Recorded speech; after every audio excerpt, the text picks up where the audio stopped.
Assignment Facebook में assignment के नाम से एक पोस्ट लगी हुई है, उस पोस्ट के नीचे पोस्ट करनी है। अगर आप स्कूल ग्रुप की पोस्ट को देखेंगे तो उसमें नीचे एक नज़र आ रही होगी असाइनमेंट की पोस्ट, उसमें तमाम स्टूडेंट ने स्क्रीनशॉट लेके असाइनमेंट को अपलोड किया।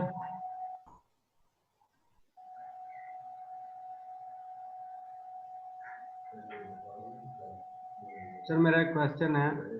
जी सर मैंने वो वेबसाइट बनाई है ना, जैसे वो आपने कहा था उसको फॉलो करके, तो उस पे पोस्ट नहीं लग रही, पोस्ट पब्लिश नहीं हो रही, उसमें एरर आता है।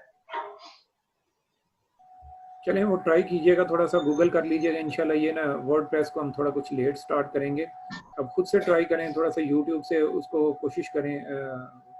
वो ना कुछ मुश्किल चीज़ नहीं मैंने है। उसका स्क्रीनशॉट लिया हुआ है, जो एरर आता है ना उसका स्क्रीनशॉट लिया हुआ।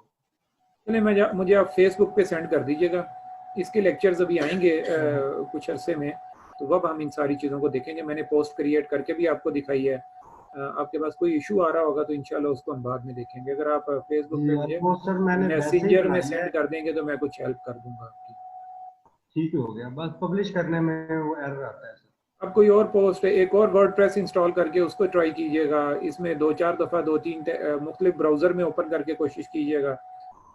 अगर आप क्रोम में नहीं कर पा रहे तो आप मोजिला में ट्राई कीजिएगा, वो हो जाएगा, कोई नहीं इंशाल्लाह।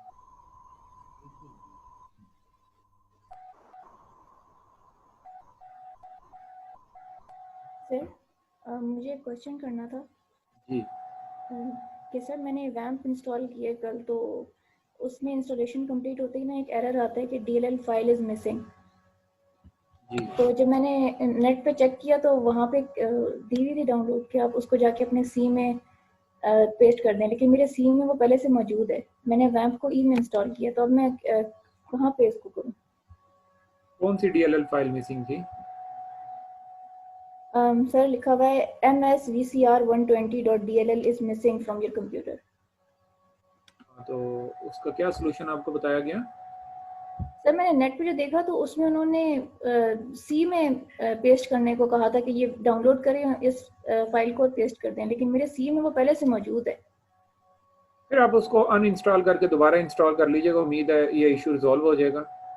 किसी और सोल्यूशन को देखिएगा, और किसी का सोल्यूशन देखिएगा। एक सोल्यूशन तो आपको मिला ना, और भी बहुत सारे लोगों ने सोल्यूशन दिए होते हैं, तो किसी और का सोल्यूशन देखिए। लेकिन मैंने वैम्प जो है वो ई में इंस्टॉल की है, सी में नहीं किया, आपने खुद कहा था। उसका कोई मजाइका नहीं है। अच्छा, उससे कोई फर्क नहीं पड़ता। सही है सर, मैं ट्राई करूंगी। Thank you. अस्सलाम वालेकुम सर। वालेकुम अस्सलाम। सर मुझे ये पूछना था, जब हम वर्डप्रेस में डेटाबेस बना रहे हैं, एक दफ़ा जब हम डेटाबेस बना लिया, वर्डप्रेस कॉपी कर दी एडडॉक्स में, जब दोबारा डेटाबेस बनाएंगे या जितनी दफ़ा भी हमें डेटाबेस बनाना है उसको बार अगेन एंड अगेन हम कॉपी करेंगे दोबारा उसको एडडॉक्स में, यानी कि जितने हमें डेटाबेस बनाने हैं उसका कोड जब हमने इंस्टॉल करना है तो उसे हर दफ़ा हमने कॉपी करना है? जी, हर वर्डप्रेस के लिए नया डेटाबेस आएगा, तो हर वर्डप्रेस के लिए आप नया डेटाबेस बनाएंगे और हर वर्डप्रेस साइट के लिए वो डेटाबेस यूज होगा। और सर वो डेटाबेस, लेकिन हर दफ़ा फोल्डर हमें अलग बनाना पड़ेगा? हाँ, वो फोल्डर भी फिर हर दफ़ा अलग बनाना पड़ेगा, ऐसे ही है। नई वेबसाइट बनानी है तो नया फोल्डर होगा उसका। नई वर्डप्रेस की कॉपी आप www के फोल्डर में या htdocs के फोल्डर में डालेंगे। और सर हमने हर दफ़ा फोल्डर अलग बना लिया, हमने हर दफ़ा पेस्ट अलग कर दी है, लेकिन सर जब हम ओपन कर रहे हैं उसको वहां पर, तो वहां पर जब हम लोकल होस्ट के साथ उस डेटाबेस का नाम लिखेंगे, लोकल होस्ट नहीं, वो जो PHP माय के एडमिन के फोल्डर बाद या htdocs के डेटाबेस का नाम लिखकर ओपन करेंगे उसे? नहीं, ऐसा नहीं होगा। मैं सुने, लोकल होस्ट के बाद आप उस फोल्डर का नाम लिखेंगे जिस फोल्डर के अंदर आपने वर्डप्रेस की कॉपी पेस्ट की है। उस फोल्डर का नाम जो htdocs की डायरेक्टरी में आपने बनाया है, जिसमें आपने फाइल अपलोड की है सारी की सारी, उस फोल्डर का नाम लिखेंगे और साथ में वर्डप्रेस का नाम लिखेंगे। जो वर्डप्रेस की डायरेक्टरी जो आपने कॉपी की है उसका नाम लिखेंगे। Excuse me sir. Thank you sir. Yes sir. Excuse me sir. जी सर मैंने पूछना था, ये जो उसकी डेटाबेस बनाने के बाद मैंने जैम भी इंस्टॉल किया था और वैम भी इंस्टॉल किया था। हेलो जी, मैं बात सुन रहा हूँ, करें ना कंप्लीट बात। सर मैं वैम के थ्रू वर्ड बनाना चाह रहा था और मैंने वर्डप्रेस की जो डायरेक्टरी थी वो कॉपी नहीं की थी जैम्प में, लेकिन जब कॉन्फ़िगर करने का टाइम आया तो सर वो लोकल होस्ट स्लैश डॉस और जो नाम लिखते हैं उसके बाद जो डायरेक्टरी देते हैं वर्डप्रेस की, वो मेरे जैम्प का फोल्डर ओपन हो रहा था, हालांकि जैम्प में मैंने कुछ भी नहीं किया था, जस्ट उसको इंस्टॉल किया हुआ था। देखें वो ऐसा है कि सुने, आप जैम्प अगर रन करेंगे तो जैम्प ही ओपन होगा लोकल होस्ट लिखने से। अगर आप वैम्प रन करेंगे तो वैम्प ही, दोनों वक्त में दोनों ना चलाएं, दोनों को एक वक्त में ना चलाएं, एक ही किसी एक को चलाएं, वैम्प को रन करें या जैम्प पे काम करें, दोनों को एग्जैक्ट इकट्ठा इंस्टॉल करने की कोई वजह नहीं है, किसी एक को यूज करें। अगर आपके पास वैम्प सही तरीके से चल रहा है तो आप उसी को यूज करें और जैम्प को अनइंस्टॉल कर दें और फिर वैम्प को ही यूज करें। इस तरह आप कॉन्फ्लिक्ट का शिकार रहेंगे, कंफ्यूज रहेंगे कि मैंने कोड कहाँ अपलोड किया था, कौन से जैम्प को रन करना है या वैम्प को रन करना है। कोड आपने जैम्प में रखा होगा, रन आप वैम्प को कर रहे होंगे और आपको मसाइल ही आते रहेंगे। तो किसी एक को यूज करें, बाकी को अनइंस्टॉल कर दें। अस्सलाम वालेकुम सर। जी ये लास्ट क्वेश्चन है, इंशाल्लाह फिर लेक्चर के बाद बाकी क्वेश्चंस लेंगे। जी सर मैंने ये पूछना था कि जो वर्डप्रेस की वेबसाइट है हमारी, उसको गूगल में ओपन करने से पहले हमने अपाची और MySQL को स्टार्ट करना है? जी बिल्कुल, अपाची और MySQL को स्टार्ट किए बगैर कुछ भी नहीं आपको ब्राउजर में दिखेगा, आपका सर्वर ही नहीं बन पाएगा, सर्वर चल ही नहीं रहा होगा, रिस्पॉन्ड नहीं करेगा आपको। ठीक है सर, थैंक यू। देखें जी, जिन लोगों को प्रॉब्लम्स आ रही हैं उनसे गुजारिश है कि वीडियो को दोबारा सुने, देखें एक दफ़ा। गूगल ग्रुप में एक छोटा सा 5-10 मिनट का ट्यूटोरियल भी पड़ा हुआ है, वो भी वर्डप्रेस इंस्टॉलेशन को लेके है। एज इट इज इंस्ट्रक्शंस को फॉलो करें, जैसे वहां पे बताई गई हैं, थोड़ी सी वीडियो देखें, उसको रोकें, वहीं पे रोकें। जो डायरेक्टरी स्ट्रक्चर फॉलो किया जा रहा है, जो URL, मैंने एक एक चीज को 4-4 5-5 मरतबा रिपीट किया है, तो तवज्जो से ध्यान से लेक्चर को सुने, तन्हाई में बैठ के। ऐसे 50 लोग आपके आगे पीछे बातें कर रहे हो और सारी गपशप चल रही है और बीच में आप वर्डप्रेस इंस्टॉल करने बैठेंगे तो वो नहीं होगा। तो तन्हाई में बैठे हैं किसी अलग कमरे में जहाँ पे थोड़ा सा शोर ना हो, यकसुई से बैठ के उसको करें, एक वक्त में एक ही काम करें, साथ में आप मोबाइल भी यूज कर रहे हो, टीवी भी देख रहे हैं, और इस तरह करने से ना फिर वो तवज्जो नहीं रहती। तो ये लेक्चर को तन्हाई में बैठ के सुने और फिर उसके साथ जहाँ पे जितना मैंने काम किया वहाँ पे लेक्चर को पास करें और फिर साथ में करें। इंस्ट्रक्शंस को फॉलो करना अहम है, तो इसलिए अगर नहीं आपसे हो रहा तो आप इंस्ट्रक्शन सही तरीके से फॉलो नहीं कर रहे, तो अब आपको भूल गई हैं, तो लेक्चर इसीलिए अपलोड किया गया है कि कोई चीज़ आपसे मिस हो जाए तो लेक्चर को देखें, इंशाल्लाह सॉल्व हो जाएगी। चलें, बहरहाल मैं फिर भी आपके क्वेश्चन को आंसर करने का जिम्मेदार हूँ, कोई भी प्रॉब्लम आएगी मैं उसको सॉल्व करूँगा, लेकिन अब सारी प्रॉब्लम को इंशाल्लाह लेक्चर के एंड में लेंगे। लेक्चर को स्टार्ट करते हैं, काफ़ी देर हो गई। जी अब मैसेजेस ना कीजिएगा, थोड़ी देर हम चलते हैं, काम करते हैं, फिर उसके बाद आगे आपकी क्यूरीज को लेंगे इंशाल्लाह।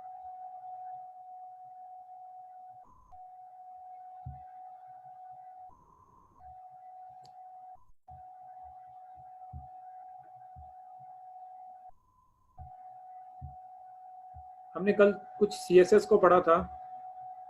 हमने CSS में इंटरनल CSS लिखने का मैकेनिज्म देखा था, एक्सटर्नल CSS लिखने का मैकेनिज्म देखा था, ये दोनों चीज़ें हमने देख ली थी। आज हम थोड़ा सा मज़ीद आगे चलते हैं और CSS में कुछ मज़ीद प्रॉपर्टीज़ को देखते हैं। मैंने कहा था आप W3 स्कूल से इसको अच्छे तरीके से गो थ्रू कीजिएगा। CSS में कुछ ज़्यादा ये ट्रिकी नहीं है, बस आपने स्टाइलिंग करनी है, वो देखना ये है कि कौन सी स्टाइलिंग के लिए कौन सा क्या क्या जो काम आपने करना है वो किस तरीके से मुमकिन है, तो CSS की कौन सी प्रॉपर्टी उस काम के लिए यूज़ होगी। तो आज हम बहुत अहम प्रॉपर्टीज़ को देखेंगे जिनसे ऑलमोस्ट सारे काम हो जाएंगे, जो बहुत ज़्यादा फ्रिक्वेंटली यूज़ हो रही होती हैं, सारी पोजीशनिंग उनसे होती है। ज़रा तवज्जो से इसको देखिएगा। ये आपने देखना ये है कि किस पर्पज़ के लिए क्या चीज़ यूज़ हो रही है। डिव स्ट्रक्चर को हमें थोड़ा सा देखते हैं, दो चार दिन के बाद इंशाल्लाह। यहाँ पे उसको ज़्यादा डिस्कस नहीं करते, अगर क्लास के एंड में थोड़ा सा वक्त मिला तो इसको हम देखेंगे। आईडीज़ और क्लासेस पे तो हम बात कर चुके हैं, आईडीज़ को हमने अभी डिस्कस नहीं किया। आईडीज़ भी सिलेक्टर्स हैं, जैसे हम क्लास के ज़रिए से CSS किसी जगह पे लगा सकते हैं, किसी HTML एलिमेंट को खूबसूरत बनाने का तरीकाकार एक क्लास है और एक और तरीका आईडी है। मोस्टली सीएसएस के अंदर क्लासेस यूज की जा रही होती हैं। आईडीज जो है वो सीएसएस में यूज नहीं की जाती, वो ज्यादातर जावास्क्रिप्ट में यूज की जाती हैं। तो हम जावास्क्रिप्ट पढ़ेंगे वहां पे आपको ज्यादा अच्छे से मालूम हो पड़ेगा कि आईडीज का यूज क्या है। लेकिन कभी कभी ऐसा होता है कि आईडी भी यूज कर ली जाती है सीएसएस में।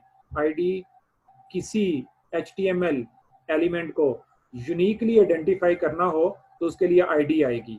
मतलब ये मेरे पास एक पैराग्राफ है, ये भी एक पैराग्राफ है, तो इस पैराग्राफ की आईडी अलग रखी जा सकती है। एक एट्रीब्यूट के तौर पे आईडी में लगा देता हूँ और यहाँ पे एक आईडी अलग लगा देता हूँ।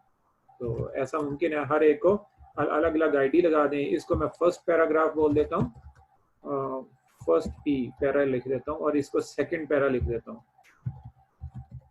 तो ऐसा मुमकिन है कोई भी आप आइडेंटिफिकेशन इसको दे दें, कोई भी HTML एलिमेंट जिसको आप यूनिकली आइडेंटिफाई करना चाहें तो उसके लिए आईडी आती है। और यूनिकली आइडेंटिफिकेशन के लिए ये आईडी जो है JS में ज़्यादा यूज होती है, लेकिन CSS में भी कभी इसको यूज कर लिया जाता है। अब जरा देखिएगा, हम सेकंड पैरा पे कुछ CSS लिखना चाहते हैं और सेकंड पैरा में कुछ CSS लिखना चाहते हैं, लेकिन CSS लिखने के लिए हम चाहते ही हैं कि CSS आईडी को लेके लिखें।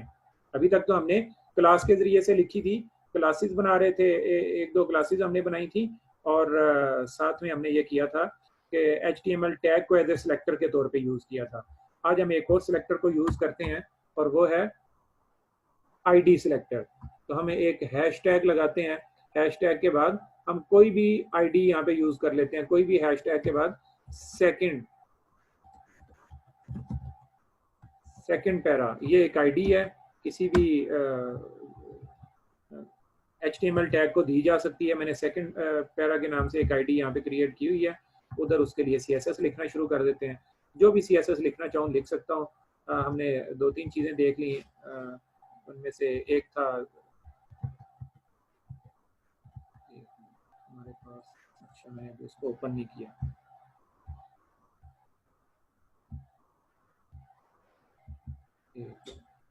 अब यहाँ पे मैं कोई CSS लिखना चाहता हूँ, मैं राइट क्लिक करता हूँ, राइट क्लिक करके इंस्पेक्ट एलिमेंट में जाता हूँ, सेकंड पैरा को लेके कोई CSS लिखता हूँ और ये मेरे पास साइड में आ रहा है, मैं इसको नीचे ले जाता हूँ ताकि जरा अच्छे तरीके से आपको नजर आए।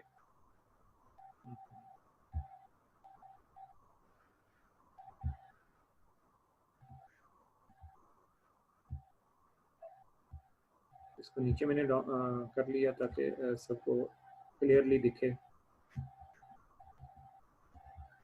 अब यहाँ पे सेकंड पैरा पे मैं कोई CSS लगाने की कोशिश करता हूँ और यहाँ पे मैं बैकग्राउंड कलर चेंज करने की कोशिश करता हूँ। बैकग्राउंड कलर इसका कुछ लगा देते हैं हम, कुछ भी ऐसा, कुछ लाइट सा रखते हैं। चलें, ये कलर कदरे बेहतर है। तो सेकंड पैरा को मैंने बैकग्राउंड कलर दे दिया। बैकग्राउंड कलर की प्रॉपर्टी भी आपको समझ में आ गई, हमने कल थोड़ा सा इसका तज़किरा किया था।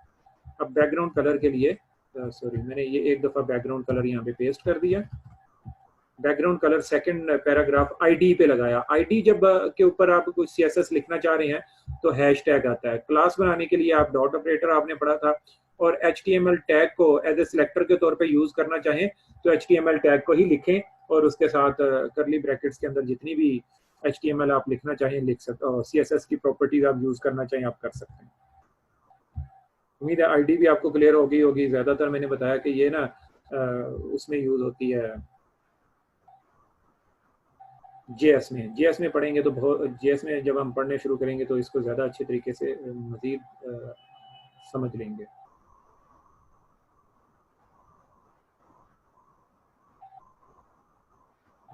देखिएगा जी, इस स्लाइड में आपको बहुत सारी क्लासेस नजर आ रही हैं। L1 पे कोई एक क्लास लगाई हुई है, L2 पे जो है लिस्ट आईडीज आपके सामने लिस्ट आइटम्स नजर आ रही हैं आपको।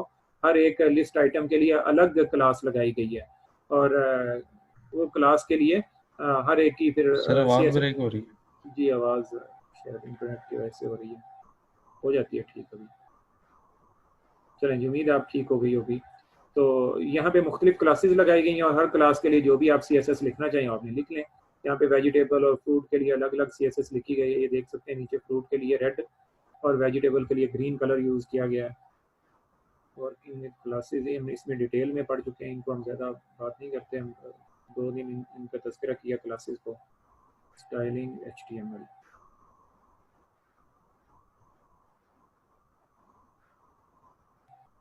Inline internal rule for CSS के रूल्स मैंने आपको बता दिए थे कि प्रॉपर्टीज़ होती हैं, यहाँ पे प्रॉपर्टीज़ ऐसे लिखी जाती हैं कि पहले प्रॉपर्टी, कोई भी प्रॉपर्टी जो काम आप करना चाहते हैं उसको लेके उससे रेलिवेंट कोई ना कोई प्रॉपर्टी होगी। जैसे फाउंड फैमिली चेंज करनी है आपने, तो फाउंड फैमिली के नाम से कोई ना कोई प्रॉपर्टी होगी, फाउंड और फैमिली कुछ भी ढूंढेंगे तो मिल जाएगी।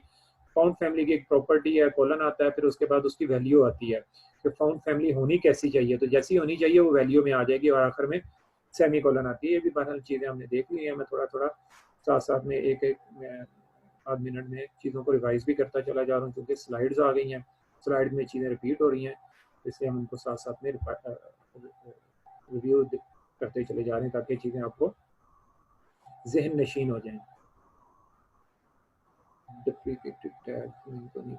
जी, मार्जिन, बॉर्डर, पैडिंग, ये अहम चीज़ है, सबसे अहम चीज़ है जो बहुत ज़्यादा यूज होती है और सबसे ज़्यादा स्टूडेंट्स को इससे वास्ता रहता है, ये चीज़ समझने की है, मार्जिन, बॉर्डर और पैडिंग।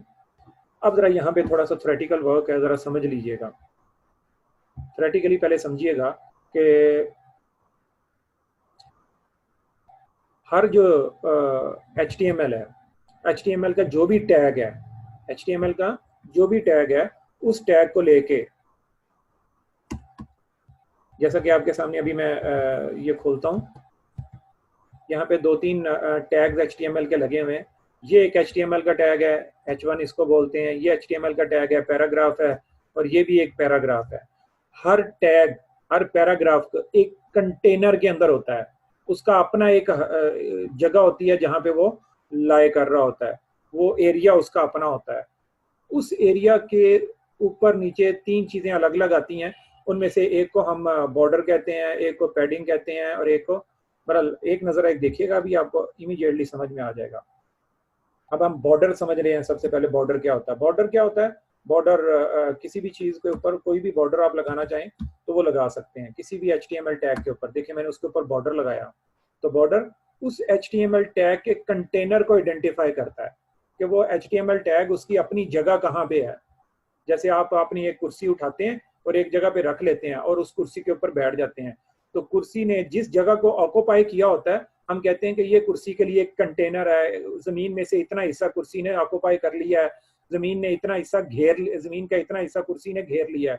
आप एक जगह पे बैठ जाएंगे, बस की एक सीट पे बैठ जाएंगे, तो वो सीट ऑक्यूपाई हो जाएगी, वो आपने ले ली। इसी तरह जब पेज पे कहीं पे भी आप HTML का कोई टैग लिखते हैं तो वो किसी ना किसी जगह को घेर लेता है, तो वो जो जिस जगह को घेरता है उस जगह को बॉर्डर उस जगह को आइडेंटिफाई करता है कि ये सराउंडिंग है। अगर बॉर्डर ना लगाया हो तो तब भी कुछ ना कुछ आइडिया हो जाता है। मैं यहाँ से बॉर्डर उड़ा देता हूँ, जैसा कि मैंने बॉर्डर की प्रॉपर्टी बॉर्डर के साथ सॉलिड लिख दिया, तो ये नजर आ रहा है। अगर बॉर्डर नहीं है तो तब भी अंदाजा हो रहा है कि इस जगह में है, लेकिन बॉर्डर लगाने से पता चल जाता है कि इसका कंटेनर है कितना।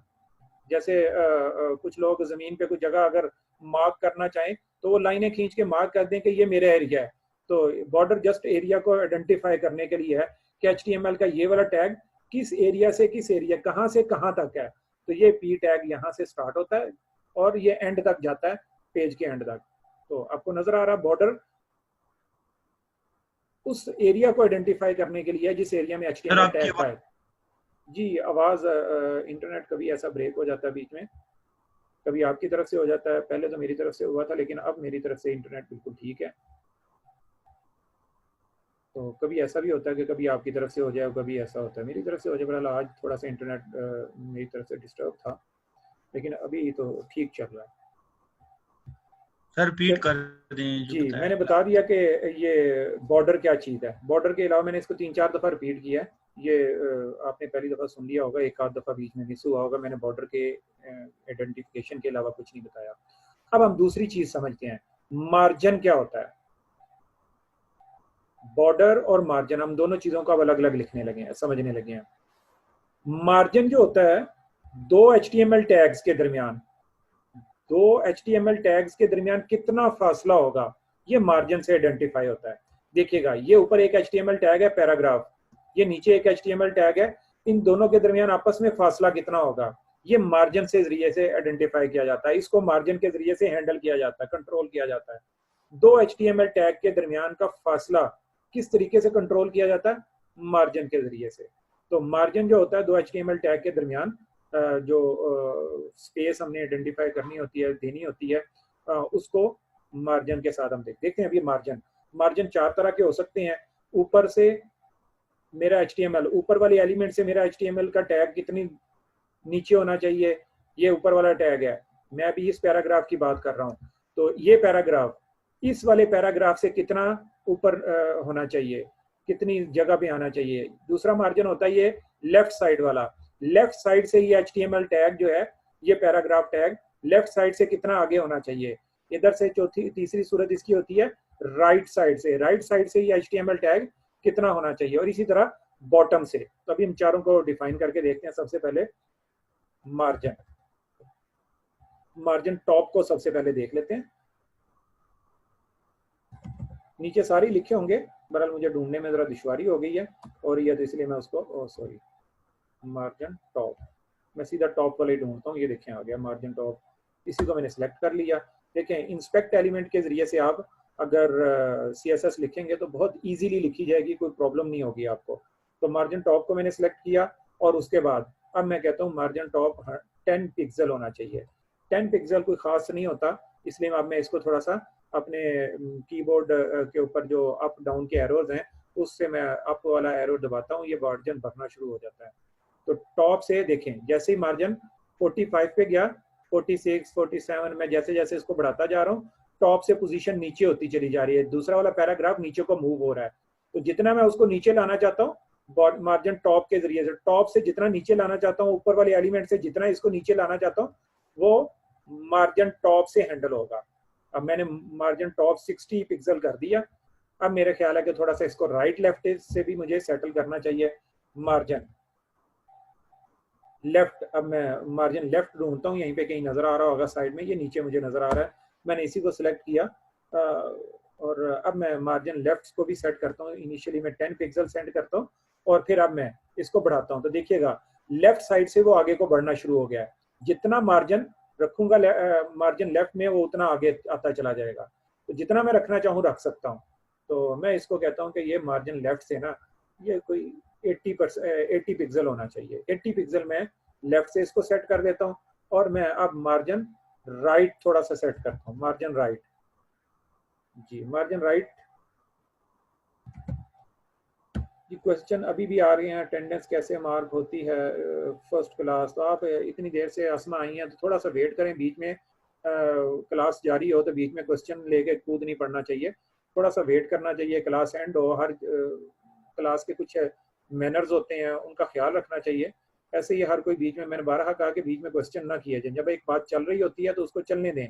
आप तशरीफ लाई हैं, आपके सारे के सारे क्वेश्चन को आंसर किया जाएगा। एक दफ़ा ये कंप्लीट होने दें हमारा लेक्चर। जूम मीटिंग है, 2 वे कम्युनिकेशन होती है, तो आप की क्वेरीज को आंसर किया जाएगा। थोड़ा सा वेट कर लें, एक चीज़ चल रही है उसको समझने की कोशिश करें। देखिए मैं 30 पिक्सल लेफ्ट राइट साइड से मैंने सेट कर लिया पिक्सल। अब मैं उसको इंक्रीज कर रहा हूँ, तो देखिएगा राइट साइड से भी ये बढ़ना शुरू हो गया। राइट साइड से भी जितना भी मैं इसको सेट करना चाहता हूँ कर सकता हूँ। मैं इसको 200 पे जाके सेट कर देता हूँ, 200 से मैं ज्यादा आगे नहीं जाता। चलें, ये मार्जिन आपको समझ में आ गया होगा, उम्मीद है कि मार्जिन क्या होगा। तो मैंने थोड़ा सा मार्जिन नीचे वाला मार्जिन बॉटम भी होता है, लेकिन मेरे पास चूंकि अभी नीचे कोई बॉटम में इस पैराग्राफ से नीचे कोई HTML टैग है नहीं है, इसलिए मैं मार्जिन बॉटम सेट नहीं करता। अब हम तीसरी चीज देखते हैं, पैडिंग क्या होती है। ये HTML एलिमेंट्स तीनों चीजों से पोजीशन होते हैं, कहाँ पे हमने इसकी एडजस्टमेंट करती है। ये HTML पैराग्राफ कहाँ पे हमने इसको लगाना है, तो मार्जिन, पैडिंग और बॉर्डर, इन चीजों से हम उसको सेटल करते हैं। उसकी खास पोजीशन जो भी हमारे दिमाग में होती है या जो भी डिजाइन के पॉइंट ऑफ व्यू से मुनासिब होती है, वहां पे उसको। तो मैंने बताया कि बॉर्डर जो होता है वो उसके इटसेल्फ उसका जो कंटेनर है वो कंटेनर को आइडेंटिफाई करने के लिए है कि ये HTML टैग कितने एरिया को घेरे हुए है। और मार्जिन जो होता है वो उस कंटेनर से बाहर के एरिया को, ऊपर वाले HTML टैग से, राइट और लेफ्ट से और बॉटम HTML टैग से उसका फासला कितना होगा, मार्जिन से ये कंट्रोल होता है। अब तीसरी चीज समझिएगा पैडिंग। पैडिंग क्या होती है कि बॉर्डर, जो HTML टैग का बॉर्डर है, बॉर्डर और HTML टैग का जो कंटेंट है उसके दरमियान अगर कहीं एडजस्टमेंट करनी है, मैं चाहता हूं कि ये मेरा बॉर्डर थोड़ा सा ये इस टेक्स्ट से थोड़ा सा ऊपर होना चाहिए, ये दरमियान में आना चाहिए, टेक्स्ट बॉर्डर के साथ एजेस को टच नहीं करना चाहिए, तो ये कंटेनर के अंदर रहते हुए HTML टैग को कैसे एडजस्ट करना है, तो ये पैडिंग से एडजस्ट होता है। मेरी बात आपको ज्यादा अच्छे तरीके से समझ में आएगी जब मैं आपको एग्जांपल दूंगा। अब मैं बॉटम पैडिंग यूज करता हूँ। सबसे पहले मैं चाहता हूँ कि ये नीचे वाली लाइन से ना HTML टैग के HTML का जो कंटेंट है, जो मैंने टेक्स्ट है, ये ऐसे ही ओल सा टेक्स्ट लिखा हुआ है, इसके दरमियान थोड़ा सा नीचे वाले बॉर्डर से कुछ फासला होना चाहिए। मैं 10 पिक्सल फासला रख देता हूँ। 10 पिक्सल लिखा तो देखिएगा, अब मैं 10 पिक्सल से मैं 20 पे ले गया, तो नीचे वाला जो बॉर्डर का नीचे वाली लाइन है वो नीचे चली गई। अब मैं जरा ऊपर से भी उसको मिडल में लाना चाहता हूँ, तो मैं यही काम करता हूँ, पैडिंग टॉप से थोड़ी सी डिफाइन करता हूँ, तो कंटेनर के अंदर मेरे कंटेंट की एडजस्टमेंट होना शुरू हो जाएगी। अब पैडिंग ऊपर से थोड़ा सा इसको नीचे सेटल करना है, तो पैडिंग टॉप आएगी। देखिए पैडिंग टॉप, ऊपर से मैं इसको भी 20 पिक्सल कर देता हूँ। अब देखिएगा वो 20 पिक्सल सेटल हो गई। उम्मीद है ये बात भी आपको समझ में आ गई होगी। और इसी तरीके से हम राइट और लेफ्ट को भी थोड़ा सा एडजस्ट कर लेते हैं। राइट लेफ्ट से कर लेते हैं, राइट की तो हमें जरूरत नहीं है। ये देखिए पैडिंग राइट, पैडिंग लेफ्ट, इसको भी मैं 20 पिक्सल स्टार्ट लेता हूँ और थोड़ा सा ज्यादा इसको कर लेता हूँ ताकि चीजें मिडल में नजर आए किसी तरीके से। हाँ ये कदरे मुझे दरमियान में नजर आ रहा है। एक बॉर्डर के अंदर रहते हुए हमने कुछ अपने टेक्स्ट को सेटल कर लिया। तो उम्मीद है ये सारी चीजें आपको समझ में आ गई होंगी। बॉर्डर, मार्जिन, पैडिंग बहुत अच्छे तरीके से आपको क्लियर हो गया होगा। इसको वैसे बॉर्डर, पैडिंग और मार्जिन को ना बॉक्स मॉडल कहते हैं। ये देखिएगा, ये नीचे आपको नजर भी आ रहा होगा बॉक्स मॉडल, CSS के इस पोर्शन में नीचे बॉक्स मॉडल, जिस मैंने HTML को सिलेक्ट किया हुआ, इधर से मैंने पैराग्राफ को सिलेक्ट किया हुआ है, तो पैराग्राफ का बॉक्स मॉडल यहाँ पे दिख रहा है। ये बॉर्डर है, बॉर्डर से अंदर पैडिंग है और ये बॉर्डर से ऊपर मार्जिन है और ये बीच में कंटेंट का एरिया है। देखें कंटेंट वाले एरिया में मैं गया, उसका साइज भी बताया जा रहा है कि उसका साइज कितना है। फिर पैडिंग वाले एरिया को मैंने हाईलाइट किया तो पैडिंग आपको नजर आ रही है जो मैंने बताई अभी आपको।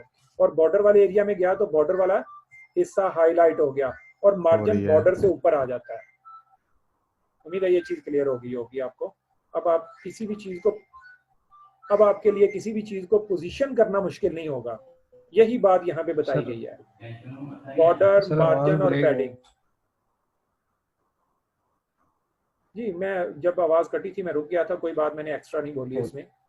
आवाज जब सही हुई है तो मैंने बात करना शुरू कर दी। एक सेकंड के लिए मैंने भी रुक दिया जैसी आवाज। सर आपकी आवाज नहीं आ रही, सॉरी सर। सर बहुत ब्रेक हुई आवाज, बहुत ज्यादा ब्रेक हुई है। चले मैं दोबारा दोहरा देता हूँ अपनी बातों को। अब तो ठीक आ रही होगी, मैं आवाज अब अपनी बात को सारी की सारी को दोहरा देता हूँ। जी ठीक आ रही है सर आवाज। मैंने बताया कि बॉक्स मॉडल क्या होता है। ये जितनी आवाज ब्रेक हुई उसमें मैंने बॉक्स मॉडल आपको समझाया।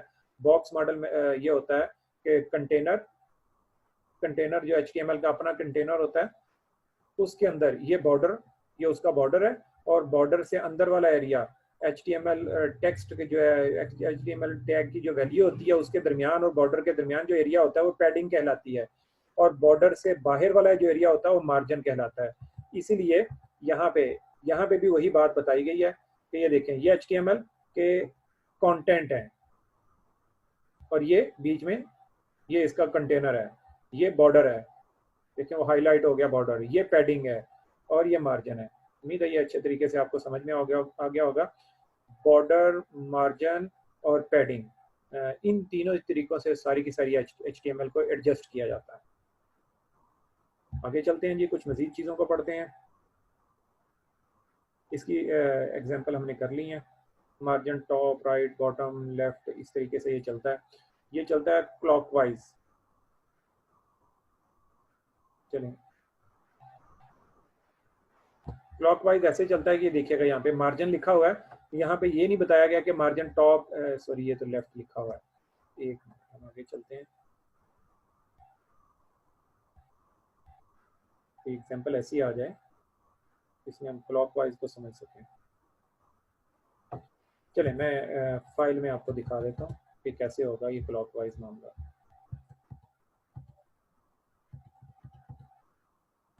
देखिएगा जी, कभी ऐसा होता है कि यहाँ पे आप सिर्फ मार्जिन लिखें और चारों की चारों वैल्यूज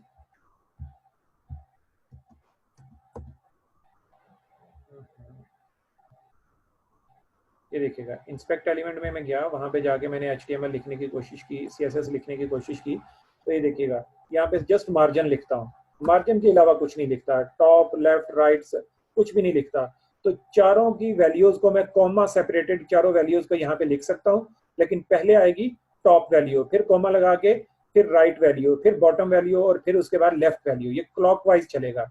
तो पहले यहाँ पे अगर 10 पिक्सल रखते हैं तो ये, फिर आगे 10 पिक्सल करते हैं तो यूं, और फिर आगे 10 पिक्सल करते हैं। चार वैल्यूज आ रही हैं आपके सामने, चार वैल्यूज में ये पहली वाली वैल्यू जो है ये टॉप है, ये राइट है, ये बॉटम है और ये लेफ्ट में नहीं। तो ये क्लॉकवाइज ऐसे होगा। अगर आप कुछ मेंशन नहीं करते साथ में मार्जिन के साथ तो फिर ये कुछ इस तरीके से चलेगा, लेकिन हमने चूंकि मेंशन किया हुआ है तो इसलिए इसकी जरूरत नहीं है, लेकिन कभी ऐसा भी लिखा होता है।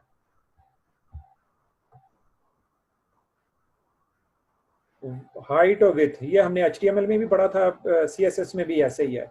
CSS में हाइट और विथ सेट करने के लिए वही तरीकाकार है जो HTML में हमने पढ़ा था। फ्लोट बहुत अहम प्रॉपर्टी है, फ्लोट राइट और लेफ्ट करने के लिए, किसी भी HTML टैग को राइट और लेफ्ट सेट करने के लिए फ्लोट प्रॉपर्टी आती है। फ्लोट, राइट और लेफ्ट, इसको यूज कीजिएगा, बहुत हेल्पफुल होगी चीज़ों को फिक्स मार्जिन सेट करने के लिए, उनकी पोजीशनिंग के लिए फ्लोट प्रॉपर्टी यूज होती है। ये फ्लोट प्रॉपर्टीज की कुछ एग्जांपल्स आपको नजर आ रही हैं, तो इस तरीके से चीज़ें क्लियर होंगी आपके लिए। अगर आप एक लाइन में चीज़ें रखते हैं तो ये फ्लोट अगर लेफ्ट है या राइट है, लेकिन चीज़ें तीनों का साइज एक जैसा है तो इसलिए फर्क नजर नहीं आएगा। लेकिन यहाँ पे ये जो ये वाला बॉक्स है इसका साइज जरा कम कर दिया ऊपर वो और नीचे वाले साइज से, तो अंदाजा हुआ कि ये लेफ्ट साइड राइट साइड पे चला गया, और यहाँ पे उसका साइज फिक्स ही है लेकिन नीचे वाले का साइज छोटा कर दिया गया, तो ये ऊपर वाले हिस्से को उसने कवर नहीं किया, इसको नीचे वाले एरिया में डाल दिया गया। बहरहाल ये चीज़ें ज़्यादा अच्छे तरीके से आपको समझ में आ जाएंगी जब आप प्रैक्टिस करेंगे। शायद आवाज़ ब्रेक हो रही है।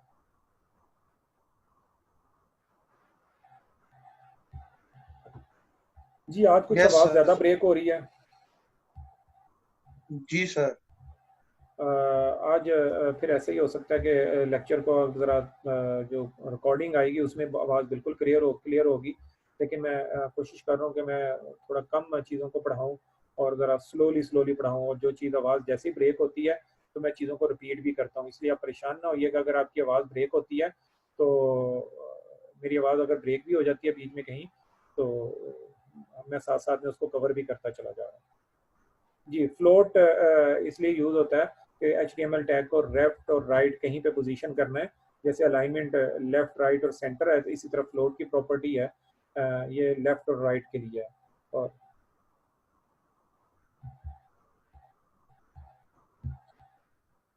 फाउंट ये HTML टेक्स्ट को लेके font family, font size, font weight, font का स्टाइल क्या होगा, फाउंट स्ट्रेच होगा या नहीं होगा, वेरिएंट क्या होगा, साइज एडजस्ट करना है, तो फाउंट से रिलेटेड ये सारी प्रॉपर्टीज हैं। आप इन सबको यूज करके देखिएगा।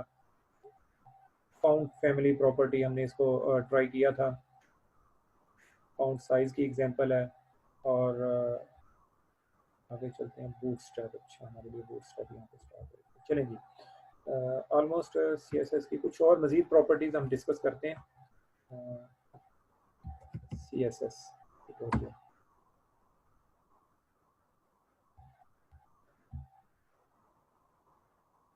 ऑलमोस्ट CSS हमने यही पढ़नी थी और कुछ खास इसमें चीज़ें पढ़ने के लिए नहीं है। आप कोशिश कीजिएगा कि इसको ज़रा अच्छे तरीके से कवर कर लें CSS को।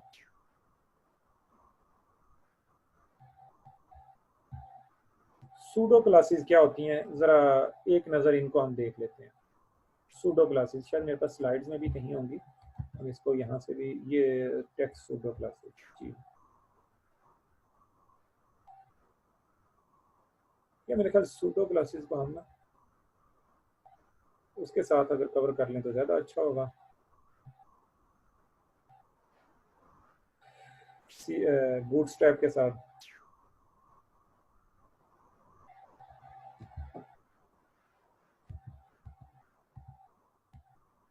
चलें जी, इसको हम थोड़ा सा डिले में डालते हैं। सूडो क्लासेस ज़रा थ्योरेटिकल कॉन्सेप्ट है, तो इसको हम नेक्स्ट वीक में रख लेते हैं जब हम बूटस्ट्रैप को पढ़ेंगे। बूटस्ट्रैप आज थोड़ा सा हम इसको टच करेंगे, तो बूटस्ट्रैप के साथ हम सूडो क्लासेस को भी देख लेंगे। आज हम थोड़ा सा मजीद कुछ और स्टॉक प्रॉपर्टीज़ को देख लेते हैं।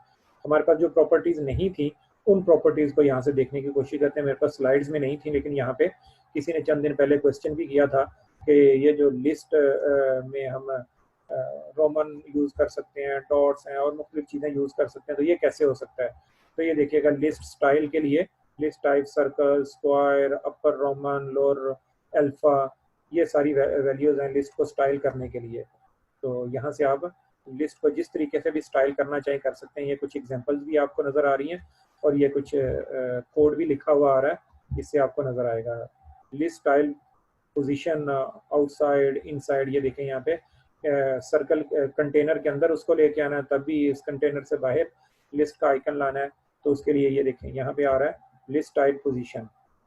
तो इसको ज़रा देख लीजिएगा, एक एक नज़र मैंने कहा आप देखते रहिएगा चीज़ों को, ताकि आपको बाद में अंदाज़ा हो जाए कि CSS में क्या क्या काम मुमकिन है। बस एक नज़र उनको देख लीजिएगा, इससे आपको सहूलत हो जाएगी। टेबल की कुछ चीज़ें हैं, टेबल से रिलेटेड कुछ प्रॉपर्टीज़ हैं। बॉर्डर को कोलैप्स करना है, बॉर्डर ये हमने पढ़ ली है, बॉर्डर की प्रॉपर्टी, हाँ ये सारी चीज़ें हमने पढ़ ली हैं। टेबल की अलाइनमेंट है, टेबल का स्टाइल है जी। टेक्स्ट अलाइनमेंट, टेबल में टेक्स्ट को अलाइन कैसे किया जाएगा, उसके लिए टेक्स्ट अलाइन की प्रॉपर्टी है।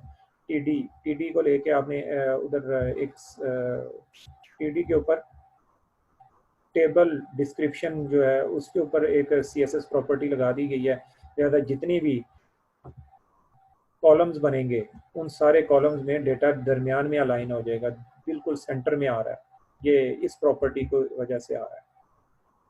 वर्टिकल अलाइन करना चाहते हैं तो वर्टिकल अलाइन, ये देखें जैसा कि आपको वर्टिकली अलाइन मिल रही हैं चीज़ें, तो हर तरीके से इसको पूरी की पूरी HTML आपकी ग्रिप में होती है, जैसे मर्जी उसको सेटल डाउन कर लें। इमेजेस गैलरी, इमेजेस कैसे ज़रा अच्छे अंदाज में यहाँ पे लगाए जा सकते हैं, तो यहाँ पे उसकी कुछ एग्जांपल्स हैं। मैं ज़रा डिटेल में इन चीज़ों को बयान नहीं कर रहा क्योंकि हमारा मकसूद ज़्यादा बहुत डीप लेवल तक CSS पढ़ना मकसूद नहीं है, लेकिन मैं थोड़ा सा मज़ीद आपको बता रहा हूँ कि इन चीज़ों को आप खुद से ज़रूर देखिएगा। ख़ासतौर पे ये CSS के एडवांस जो टॉपिक्स हैं इनको कवर करने की कोशिश कीजिएगा। एक एक नज़र देखिएगा, क्लिक कीजिएगा, देखिएगा आउटपुट, क्लिक कीजिएगा, एक दफ़ा आउटपुट देख लीजिएगा, इससे आपको अच्छा फ़ायदा होगा, अच्छे तरीके से आपको बात समझ में आ जाएगी। अब हम ज़रा एक आध मिनट में असाइनमेंट देखते हैं। जो लास्ट डे हमने असाइनमेंट की थी उसको एक आध मिनट में मैं कवर करता हूँ और फिर उसके बाद हम आगे चल के देखते हैं कि CSS को लेके अगली असाइनमेंट हमारी क्या होगी।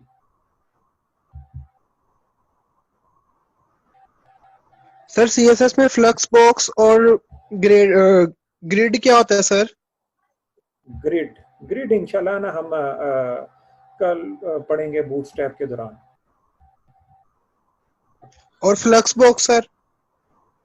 फ्लेक्स बॉक्स मुझे उसका आइडिया नहीं है, फ्लेक्स बॉक्स क्या है, ज़रा गूगल कर लीजिएगा, मुझे भी देख के अंदाज़ा होगा उसका क्या है। अच्छा जी, एक असाइनमेंट हमने दी थी, मैं असाइनमेंट ज़रा लाइव यहाँ पे करने लगा हूँ, बहुत सारे स्टूडेंट्स को इशू आ रहा था, तो हम उस इशू को रिजॉल्व करने की कोशिश करते हैं ताकि आपको अंदाज़ा हो जाए कि आपने काम कैसे करना होता है। देखिए, जब हमने असाइनमेंट ली थी, अभी तो हमने CSS भी पढ़ ली, लेकिन पहले हमने CSS नहीं पढ़ी थी। अब तो हम इस असाइनमेंट को CSS के ज़रिए से बहुत अच्छे तरीके से हैंडल कर सकते हैं, लेकिन जस्ट चीज़ों को दरमियान में लाने के लिए और फॉर्म के जो एलिमेंट्स हैं उनको दरमियान में विजिबल करवाने के लिए अगर हम CSS ना भी यूज़ करें, सारी की सारी HTML भी यूज़ करें, तो तब भी मैंने आपको बताया था कि आप थोड़ा सा टेबल और फॉर्म को ज़रा आपस में कंपेयर कीजिएगा और टेबल और फॉर्म की प्रॉपर्टीज़ को लेके टेबल और फॉर्म इन दोनों के ज़रिए से आप अपनी असाइनमेंट को अच्छे तरीके से हल कर सकते हैं। मैं ये बाकी चीज़ें ज़रा उड़ा देता हूँ ताकि चीज़ें वही नज़र आएँ जो मकसूद हैं। बाकी चीज़ें, फॉर्म चाहिए हमें इस फाइल में और टेबल चाहिए।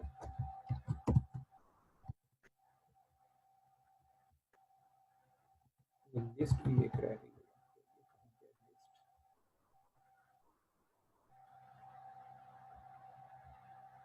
लिस्ट की तरह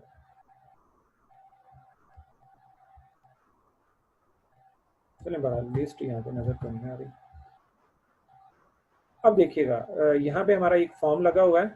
ये फॉर्म में हमने फॉर्म को सेंटरली अलाइन कर दिया है, इसकी परसेंटेज 80% रख ली है। तो अगर हम अपनी इनपुट और देखिए, हमने कहा था कि हमारा फॉर्म, हमारा जो HTML है, फॉर्म जो है वो मिडल में आना चाहिए। अगर हम टेबल अपना देख लेते हैं और टेबल के अंदर सारे के सारे फॉर्म्स को रख लेते हैं तो बहुत अच्छे तरीके से हमारा फॉर्म सेंटरली अलाइन भी हो जाएगा। उसकी इनपुट एलिमेंट्स बिल्कुल ग्रिप में भी आ जाएंगे और टेबल के जो रोज एंड कॉलम्स हैं वो उसको उसकी पोजीशन को फिक्स कर देंगे। वैसे तो हम CSS के जरिए से भी इसको कर सकते हैं, लेकिन मैं जस्ट आपको बताना चाह रहा हूँ कि मुख्तलिफ चीज़ों को मुख्तलिफ तरीकों से कैसे ट्राई किया जाता है। ये देखें, ये ऊपर हमारे पास ये इनपुट है, यहाँ पे अगर हम लेबल लगा दें और यहाँ पे अपनी इनपुट लगा दें, यहाँ पे लेबल लगा दें और यहाँ पे इनपुट लगा दें, तो इससे हमारा प्रॉब्लम ऑलमोस्ट सॉल्व हो जाएगा। तो ज़रा देखते हैं ये कैसे होगा। ये मेरे पास एक लेबल है, हमारे पास सारे के सारे चेक बॉक्सेस ही हैं। तो मैं ये करता हूँ, यहाँ पे एक लेबल लिख लेते हैं, ये भी उड़ा देते हैं। ये हेडिंग है, हेडिंग हमें नहीं चाहिए। ये एक लेबल लगाया, TD के अंदर लेबल लगा लें और यहाँ पे यूज़र नेम डाल देते हैं। और ये एक नीचे वाला एक कॉलम है, इसके अंदर हम जाके एक इनपुट एलिमेंट लिख लेते हैं, टेक्स्ट। ये देखिए भाई, अब मैं इसको ज़रा रिपीट कर लेता हूँ। बस सिंपली आपको थोड़ा सा डेमोन्स्ट्रेट करना था कि हमने अपनी टूल किट को बहुत अच्छे तरीके से देखना है, हमारे पास चीज़ें क्या क्या अवेलेबल हैं और हमने उनको यूटिलाइज कैसे करना है। अगर हम HTML में रहते हुए ये काम करना चाहें, जो असाइनमेंट थी, बहुत इजीली हो सकता है और आपके सामने हम कर भी रहे हैं। हमारे पास HTML में फॉर्म है और टेबल है। फॉर्म को एडजस्ट करना और टेबल चीज़ों को एडजस्ट करने के लिए यूज़ होता है और हम टेबल और फॉर्म के ज़रिए से ही चीज़ों को एडजस्ट कर सकते हैं। तो ये देखिएगा, ये दरमियान में आ चुके हैं ऑलमोस्ट। थोड़ी सी चीज़ें अभी सेटल नहीं हुई, तो वो भी हम किसी तरीके से इनको सेटल कर सकते हैं। ये वाला लेबल वाला कॉलम ज़रा छोटा लग रहा है और यहाँ पे ये वाला कॉलम ज़रा बड़ा लग रहा है, तो हम इसकी विड्थ को ज़रा कम कर लेते हैं, जिससे ये अगर हम इसको 60% पे ले जाएं, फिर हम यूं करें कि ये वाला एरिया, ये जो फर्स्ट कॉलम है, इसकी विड्थ को भी हम सेट कर दें। तो हम इसकी विड्थ को 30% और दूसरी की विड्थ को भी 30% सेट कर दें, तो ये ऑलमोस्ट ये भी फिक्स हो जाएगा। ठीक है, यहाँ से इसको भी हमने 30% दे दी और सेकंड कॉलम जो होगा उसको भी हम 30% दे दें, तो तब भी ये चीज़ें हमारे लिए स्मूथ हो जाएंगी। ये देखिएगा, ये मिडल में आ गया। अब मसला ये है कि इसको हम ज़रा यूं करना चाह रहे हैं कि यहाँ पे लेके आए, तो इसको अलाइनमेंट कर दें। इसकी अलाइन लेबल वाले एरिया को हम अलाइन कर दें थोड़ा सा लेफ्ट अलाइन। यहाँ पे जाके पहले वाले कॉलम को जिसमें यूजर नेम लिखा हुआ है, जिसमें लेबल्स हमने लगाए हुए हैं, उसको अलाइन कर दें, अलाइन राइट। सारा हाथ होंगे 147 जने बैठे जी, बातें नहीं करें आपस में। ये देखिएगा जी, ऑलमोस्ट चीजें आपको नजर आ रही हैं। अब अगर मैं बॉर्डर खत्म कर लेता हूँ, नहीं बस ये लोगों ने माइक ओपन कर दिया। सारा कंप्यूटर है जेड़ा चल रहा सर उर्दू बोलता। चलेंगे तो देखिएगा हमने HTML को लेके ही काम कर लिया, CSS की जरूरत नहीं है। लेकिन अब हमने CSS भी पढ़ ली है, अब मैं इसको भी ऐसे ही करूंगा तो ये चीजें इधर अलाइन होती जाएंगी। मैं बॉर्डर को अगर खत्म कर देता हूँ तो बॉर्डर नहीं दिखेगा, लेकिन चीजें हमारी स्मूथ रहेंगी। ये देखिएगा अगर मैं बॉर्डर यहाँ से उड़ा देता हूँ लेकिन चीजें फिर भी कंट्रोल में रहेंगी। बॉर्डर जस्ट चीजों को दिखाने के लिए था, बॉर्डर अब नहीं है लेकिन फिर भी हमारा कॉलम। तो उम्मीद है ये चीज आपको समझ में आ गई होगी।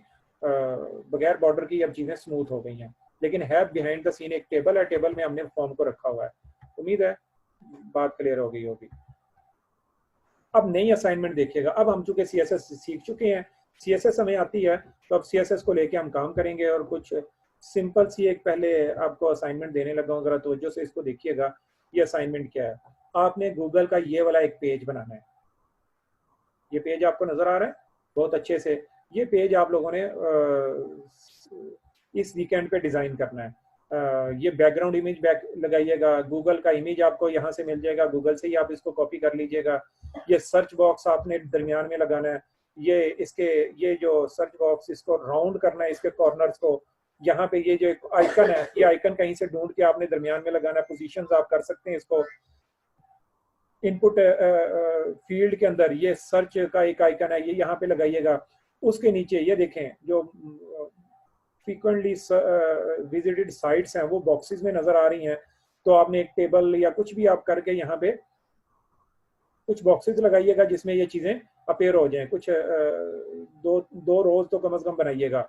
कॉलम 5 बना लीजिएगा जैसा कि मेरे कंप्यूटर पे आपको नजर आ रही हैं।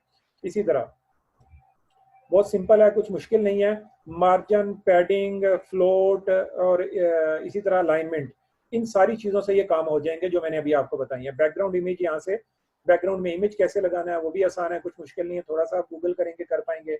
इसी तरह ये 3 लिंक्स यहाँ पे लगे हुए हैं, 4 लिंक्स हैं। इनको टॉप राइट कॉर्नर में रखना है और पोजीशनिंग आप इसकी उम्मीद है आप सेट कर लेंगे, कोई मुश्किल नहीं होगी ये टास्क आपको अंजाम देना। तो एक गूगल का पेज आपने डिजाइन करना है CSS को लेके, उम्मीद है आप कर पाएंगे। सर ये पेज कैसे ओपन होगा? मेरे पास तो नहीं हो रहा ओपन हो रहा है। कौन सा पेज? सर जो बनाना है, जो असाइनमेंट वाला है। असाइनमेंट वाला पेज, ये तो आप गूगल अपने ब्राउजर में google.com लिखें तो खुल जाएगा ये। बस कभी किसी के पास ये नीचे वाला पोर्शन नहीं होगा, आपके पास गूगल और ये सर्च बार आ रही होगी और नीचे 2 बटन किसी के पास आ रहे होंगे। यहाँ पे ये मोस्ट फ्रीक्वेंट साइट्स नजर नहीं आ रही होंगी, तो आप बटन लगा लीजिएगा। बटन के नीचे ये लगा दीजिएगा, ये दोनों जिस तरह के आपको नजर आ रहा है। आइडिया तो आपने ले लिया। उसमें मैं एक स्क्रीनशॉट भी अपलोड कर दूंगा कि ये असाइनमेंट बनानी है, फेसबुक पे डाल दूंगा ताकि आप उसको अच्छे तरीके से देख भी सकें। मैं इसका स्क्रीनशॉट लेके फेसबुक की एक पोस्ट क्रिएट कर दूंगा जी। HTML और CSS 2 चीजें हमने पढ़ी हैं, तो दोनों चीजों को दोनों चीजें यहाँ पे यूटिलाइज होंगी।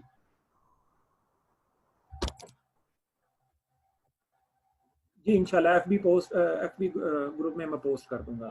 अब मैं जरा आपका QA सेशन स्टार्ट करता हूँ।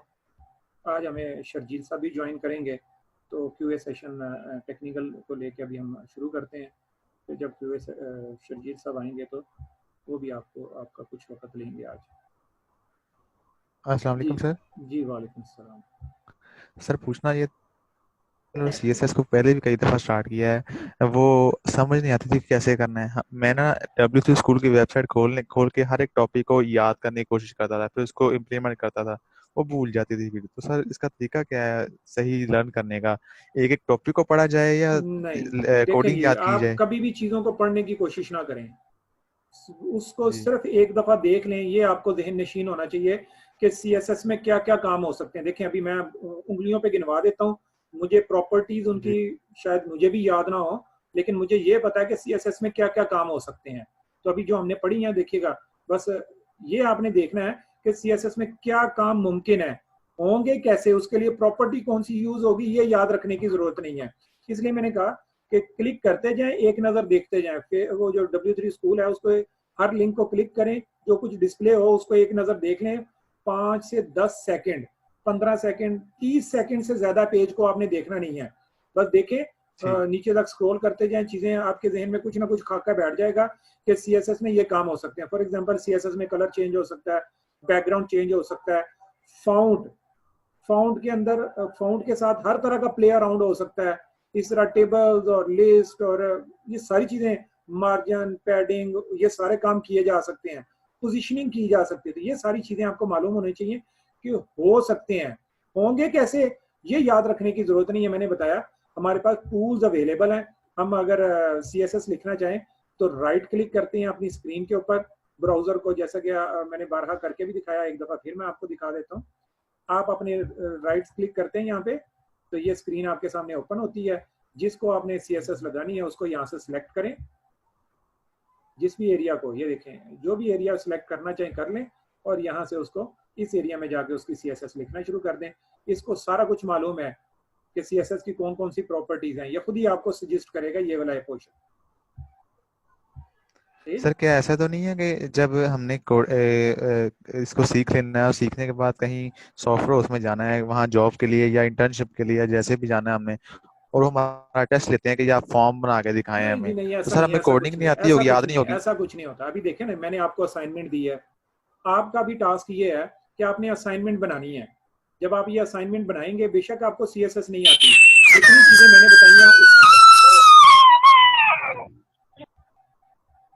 जितनी चीजें मैंने बताई आपको इतनी ही मालूम होनी चाहिए। आप असाइनमेंट बनाना शुरू करेंगे तो आपको खुद ब खुद अंदाजा हो जाएगा कि ये चीजें कैसे होती हैं। जब आप काम करेंगे, 5-6 दफा CSS की असाइनमेंट्स कर लेंगे, तो फिर आपको ये चीजें अजबर हो जाएंगी, खुद ब खुद याद हो जाएंगी। चाहे फिर सॉफ्टवेयर हाउस में कोई आदमी आपको कहता है जनाब ये बना दो ये एक फॉर्म, तो इमीडिएटली आप बना भी देंगे, क्योंकि आपने 5-6 दफा फॉर्म बनाए हुए हैं, 5-6 दफा आपने CSS की मुख्तलिफ असाइनमेंट्स की हुई हैं, तो 5-6 दफा भी बहुत काफी हो जाता है। वो इतनी CSS याद हो जाती है कि आदमी हर तरह के बेसिक काम कर सकता है। फिर सॉफ्टवेयर हाउस वालों को भी पता होता है, जब भी आप काम करते हैं किसी भी इन्वायरमेंट में, इंटरनेट आपके पास अवेलेबल होता है। सॉफ्टवेयर इंजीनियर के पास जब इंटरनेट खत्म हो जाता है ना, तो वो काम करना छोड़ देता है। वो कहता है जी अब इंटरनेट नहीं है, आज के बाद मेरा काम नहीं, जब तक आप इंटरनेट नहीं लाओगे। तो हम सारा का सारा दिन ना W3 स्कूल से कोड कॉपी कर रहे होते हैं। कुछ चीजें ऐसी होती हैं जो बार बार करके जहन नशीन हो चुकी होती हैं, बाकी चीजें हम आगे पीछे से देख रहे, अच्छा जी ये प्रॉपर्टी जहन नशीन नहीं है, चलो उधर से देख लो, इधर से देख लो कोड। तो इसी तरीके से कर रहे होते हैं। जो काम बार बार किए होते हैं, लूप्स कैसे लगानी है, बैकग्राउंड कलर कैसे चेंज करना है, पैडिंग कैसे देनी है, तो बार बार किए होते हैं, ये याद रह जाते हैं। जो बार बार नहीं किए होते वो याद नहीं रहते, तो वो देख लिए जाते हैं इंटरनेट से। तो इसलिए आप परेशान ना हो कि हमें याद नहीं है, याद आपने करना ही नहीं है, रट्टा किसी ने नहीं लगाना। ठीक है सर, जज़ाकल्लाह। अस्सलाम वालेकुम सर। वालेकुम सलाम। सर ये आपने जो असाइनमेंट दी थी वो सेंटर में तो हो गई थी मुझसे, लेकिन सर उसके जो असल में मसला ये भी आ रहा था कि फर्स्ट नेम और लास्ट नेम का जो टेक्स्ट फील्ड थे ना, फर्स्ट नेम असल में लिखते हुए वो छोटा होता है, लास्ट नेम थोड़ा सा लंबा होता है, तो उसकी जो फील्ड थी ना वो सर आगे पीछे आ रही थी, वो मुझसे नहीं हो रही। मैंने बड़ी फ्लोटिंग का भी इस्तेमाल कर लिया, मार्जिन, पैडिंग, कई चीजों का इस्तेमाल, अलाइन टेबल में आप रखे ना, मेरे पास जो टेबल आ रहा है उसमें तो सीधा सीधा मामला हो रहा है, बिल्कुल सीधा हो रहा है, सेटल हो रहा है सारा कुछ। जी ये तो सर आपकी टेक्निक है ना, मैंने तो अब मुझे तो अब पता लगा है। नहीं इसी तरह होता है ना, बार बार मैं इसलिए मैंने कहा था कि मैं असाइनमेंट्स यहाँ पे लाइव भी किया करूंगा ताकि आपको चीजों का अंदाजा हो जाए। असल काम ये है कि हम यहाँ पे टूल किट सीखेंगे, क्या क्या काम किस किस मुमकिन है, फिर बाकी सारी जिंदगी इसी टूल किट को यूज करके हम अपनी प्रॉब्लम को सॉल्व करेंगे। आपने देखा होगा कि जो ये टेक्नीशियंस होते हैं, डेंटिंग पेंटिंग का काम कर रहे होते हैं, हथौड़ियाँ इनके पास होती हैं, हर काम के लिए हथौड़ी यूज करते हैं, ये उनकी टेक्निक होती है। कभी चीज़ों को दबाने के लिए हथौड़ी यूज करते हैं, कभी चीज़ों को बाहर की तरफ पुश करने के लिए भी हथौड़ी यूज करते हैं, बस उनको अपने टूल का इस्तेमाल आता होता है। तो हमने बस यही देखा कि फॉर्म और टेबल के जरिए से हमने चीज़ों को कैसे एडजस्ट कर लिया।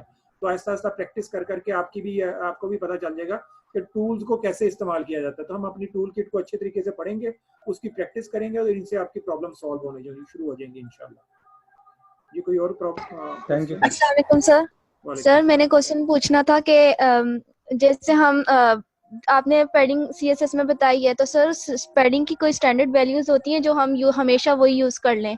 क्योंकि मैंने पहले CSS ये तो डिपेंड करता है ना कि आप डिजाइन कैसा बनाना चाहती हैं। तो आप खुद ही, या जो खूबसूरती का एक मेयार इंसान के दिमाग में होता है, जो उसने एक खाका बनाया होता है कि ये चीज़ मैंने यहाँ पे रखनी है, ये चीज़ यहाँ पे रखनी है। जैसे ख़वातीन मेहंदी लगाते हुए अब फूल की वो पत्ती कितनी बड़ी बनानी है, तो वो इसका कोई स्टैंडर्ड नहीं होता।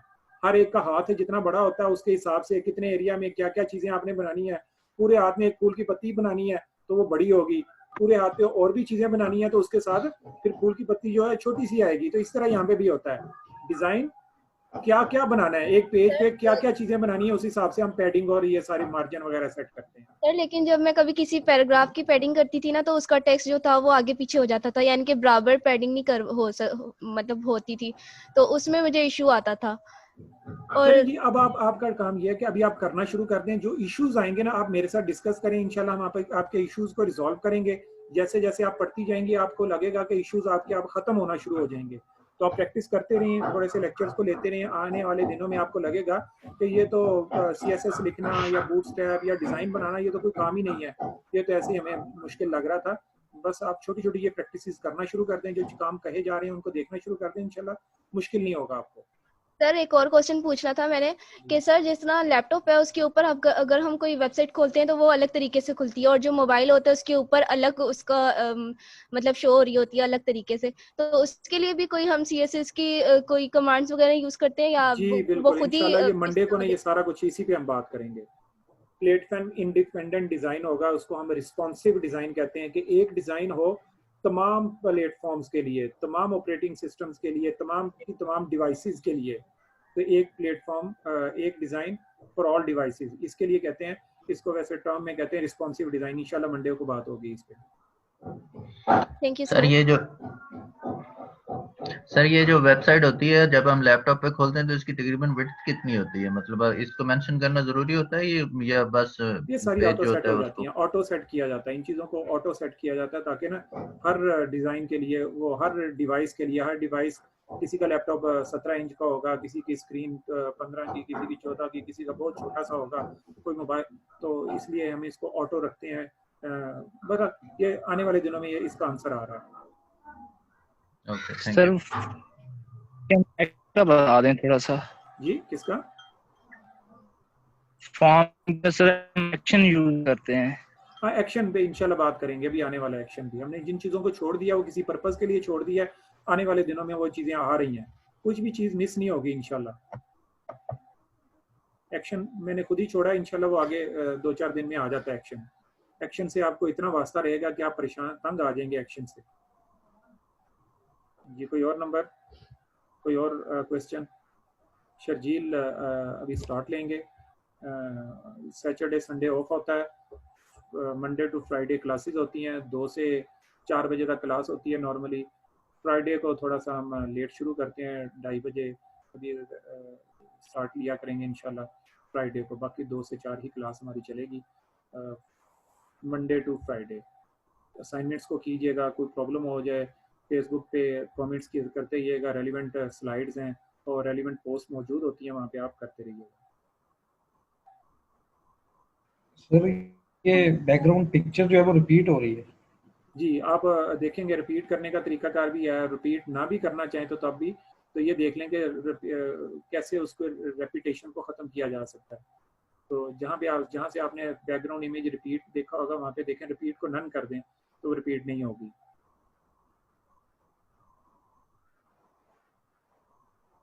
जी कोई और क्वेरी?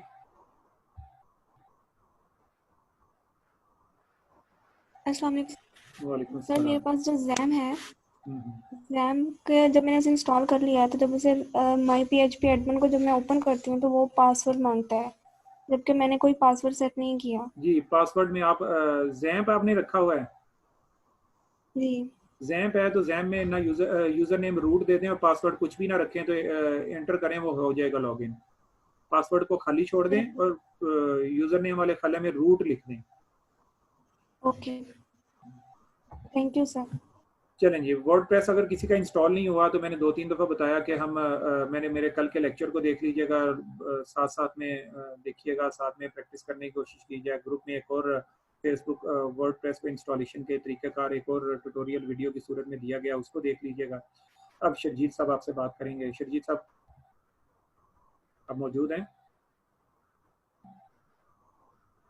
शर्जील साहब भी तो थे यहाँ पे।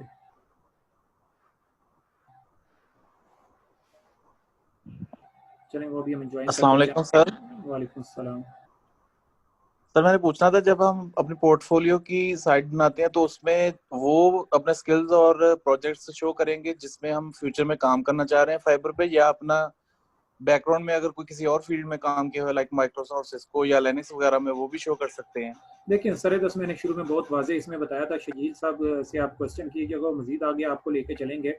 होता यूँ है कि अगर तो आपकी जो प्रीवियस बैकग्राउंड है जिसमें आपको ग्रिप है, बहुत अच्छा आपने काम किया हुआ है, उसमें आपको प्रोफाइल में आपके ऑर्डर्स मौजूद हैं, लोग आपसे काम ले रहे हैं, फिर तो उसी प्रोफाइल को कंटिन्यू करना चाहिए, वो चाहे लिनक्स है, वो चाहे .NET फ्रेमवर्क है, कुछ भी है।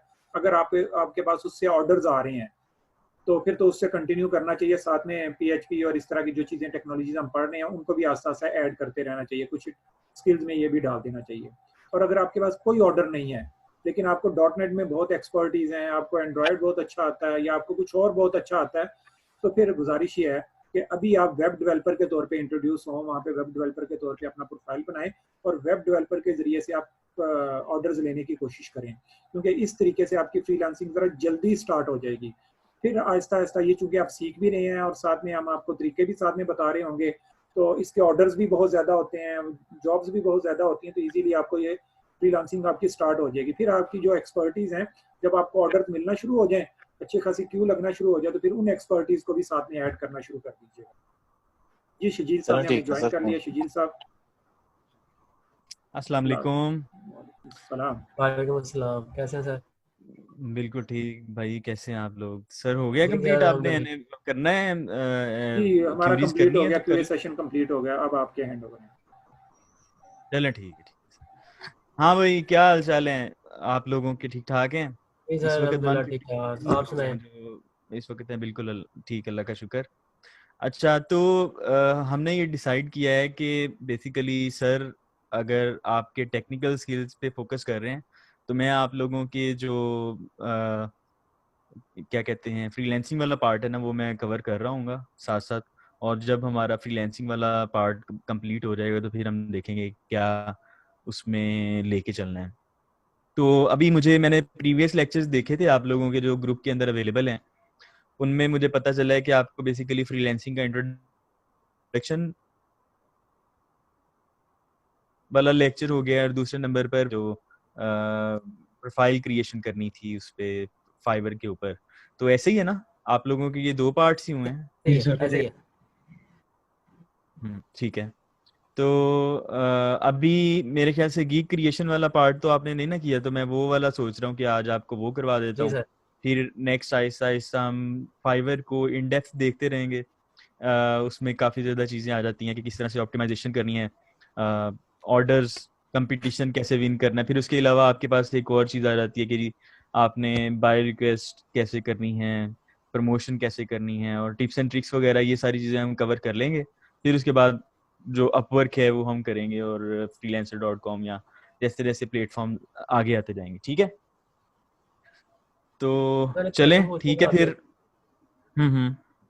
सर मैं पूछना चाह रहा था कि अगर हमारे पास एक प्रोजेक्ट है, उसको हम एक तो हम वर्डप्रेस से करते हैं और दूसरी तरफ हम उसे CSS और HTML वगैरह कोडिंग से मिला के करते हैं, तो जो CSS और कोडिंग से मिलाएंगे तो उसमें हमारा ज़्यादा टाइम जो है ना उसमें लग सकता है। वर्डप्रेस थोड़ा इजी उसका इंटरफेस है, तो जो पैकेज है प्रोजेक्ट का, वो जो हमारी कोडिंग वाला पार्ट है उसका ज़्यादा होता है एज कम्पेयर टू वर्डप्रेस। ये कंपैरिजन बताइएगा ज़रा। हाँ, उसमें काफ़ी ज़्यादा कन्फ्यूजन आती है स्टूडेंट्स को। जब हम वर्डप्रेस का थोड़ा बहुत इंट्रोडक्शन दे देते हैं तो स्टूडेंट्स ये समझते हैं कि शायद वर्डप्रेस जो है ना वो ज़्यादा आसान है, और इसके ऊपर हम काम कर लें तो वेबसाइट्स बन जाती हैं। और अगर हम वेब डेवलपमेंट कस्टम करना स्टार्ट करते हैं HTML CSS, तो हमें क्या फ़ायदा है, क्योंकि वेबसाइट ही बनानी है ना। तो एक तरफ से हम वेबसाइट वर्डप्रेस से फ्री में बना लेते हैं, कोई कोडिंग नहीं करनी पड़ती। मगर अगर HTML में जाए तो वो लंबा प्रोसेस है। तो ये लंबे प्रोसेस का क्यों फायदा क्यों है? अच्छा, तो इसमें ऐसा होता है कि अगर आप वर्डप्रेस की बात करें तो वर्डप्रेस भी कस्टम कोड किया हुआ है ना। वर्डप्रेस भी आपका HTML CSS जावास्क्रिप्ट और PHP MySQL इन चीज़ों को मिलाकर बना है। तो इसका मतलब ये है कि अगर आप एक थीम बनाना चाहते हैं, कस्टम थीम, या फिर अगर आप एक प्लगइन बनाना चाहते हैं, तो आपको अगर कोडिंग की नॉलेज नहीं होगी तो आप वो नहीं कर सकेंगे। दूसरे नंबर पर बात आ जाती है कि अगर आपने क्विक वेबसाइट बनानी है और जस्ट उसको बनाकर पब्लिश कर देना है और उसमें ज्यादा कस्टमाइजेशन आपने नहीं करनी, और अगर अगर आपको उसका थीम वगैरह मिल जाता है तो आप आराम से उसको वर्डप्रेस को इस्तेमाल कर लोगे।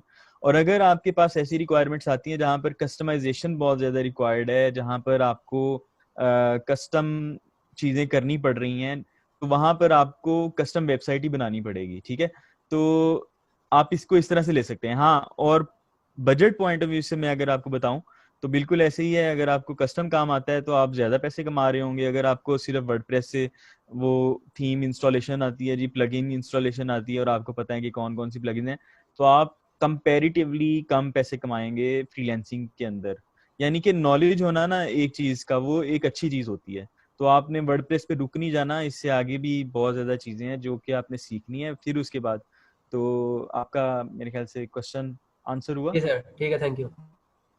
अच्छा ठीक है, तो मैं फिर कंटिन्यू करूं।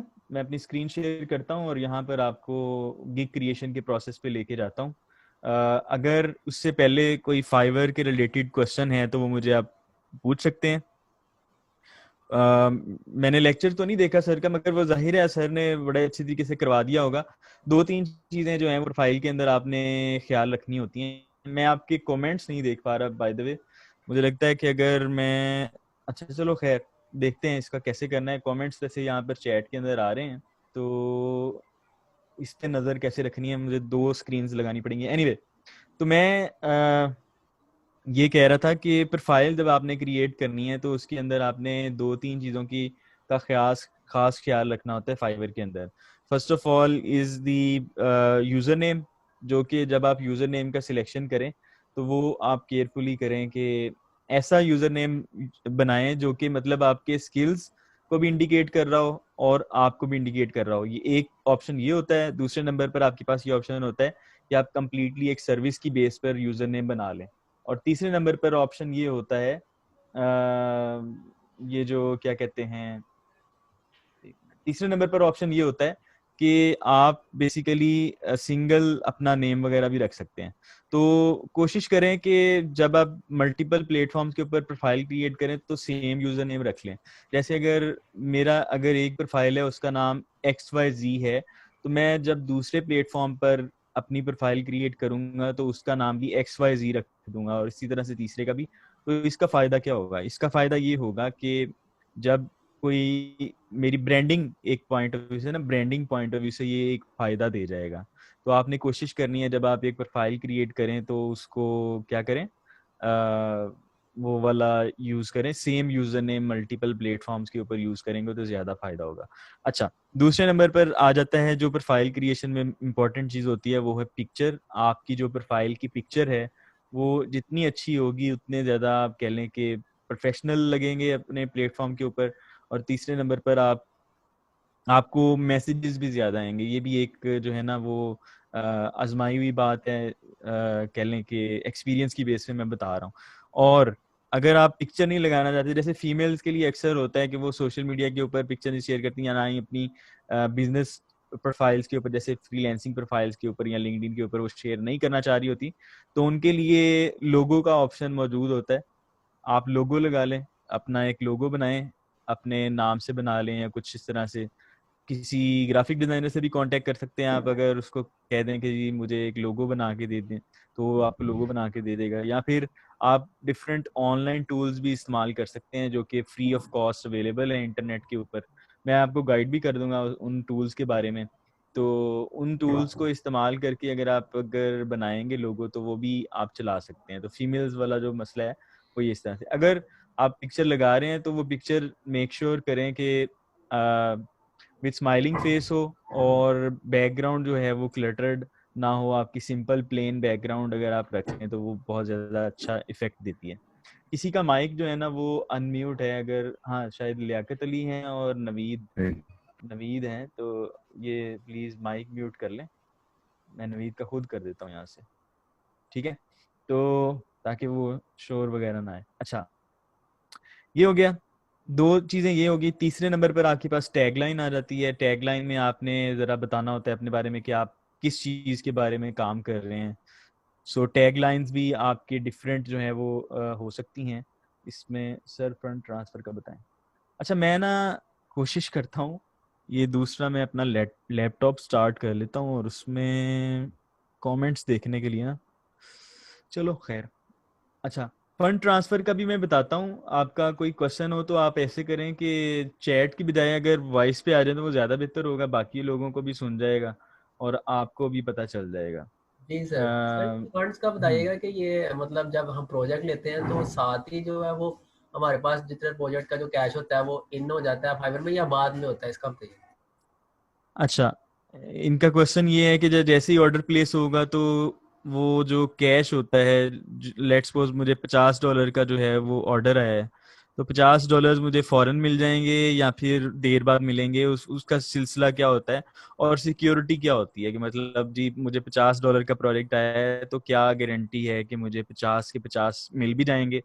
क्या पता वो क्लाइंट जो है वो मुझे वो ना दे, भाग जाए।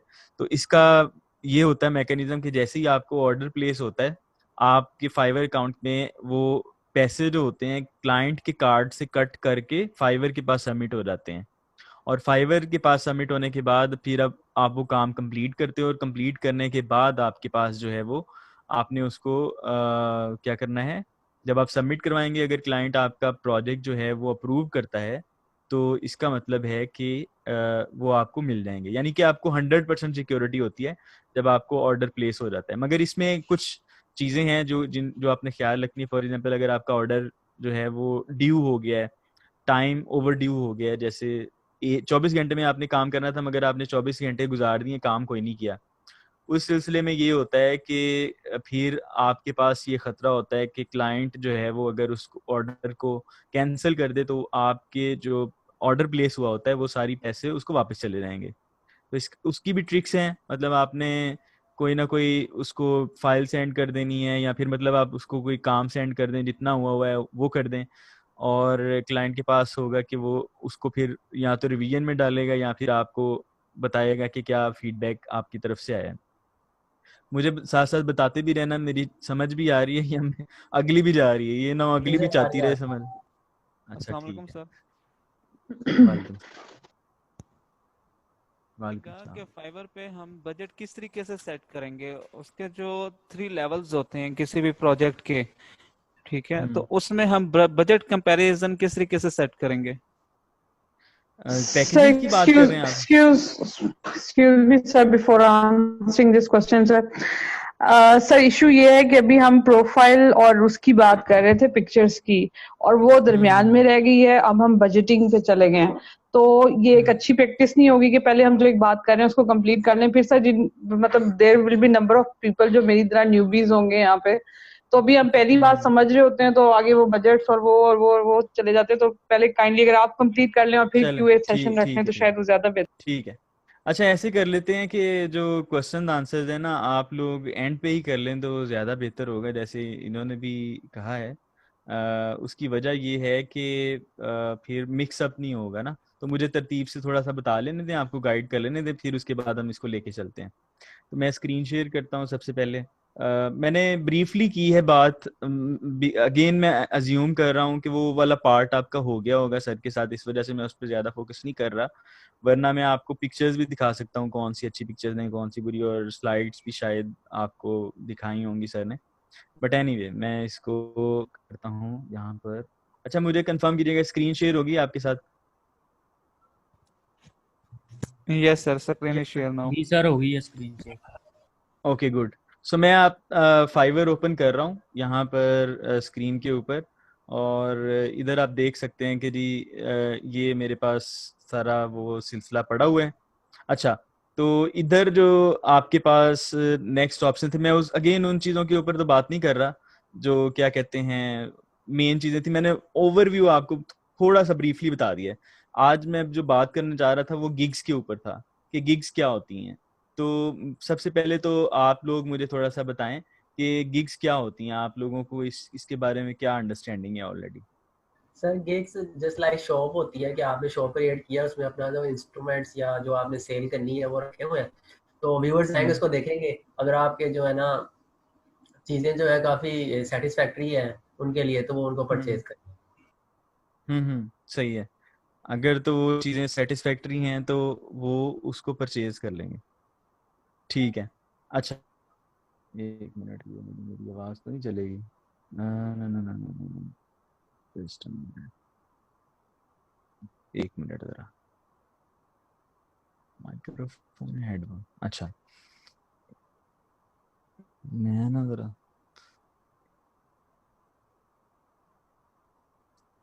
1 मिनट यार,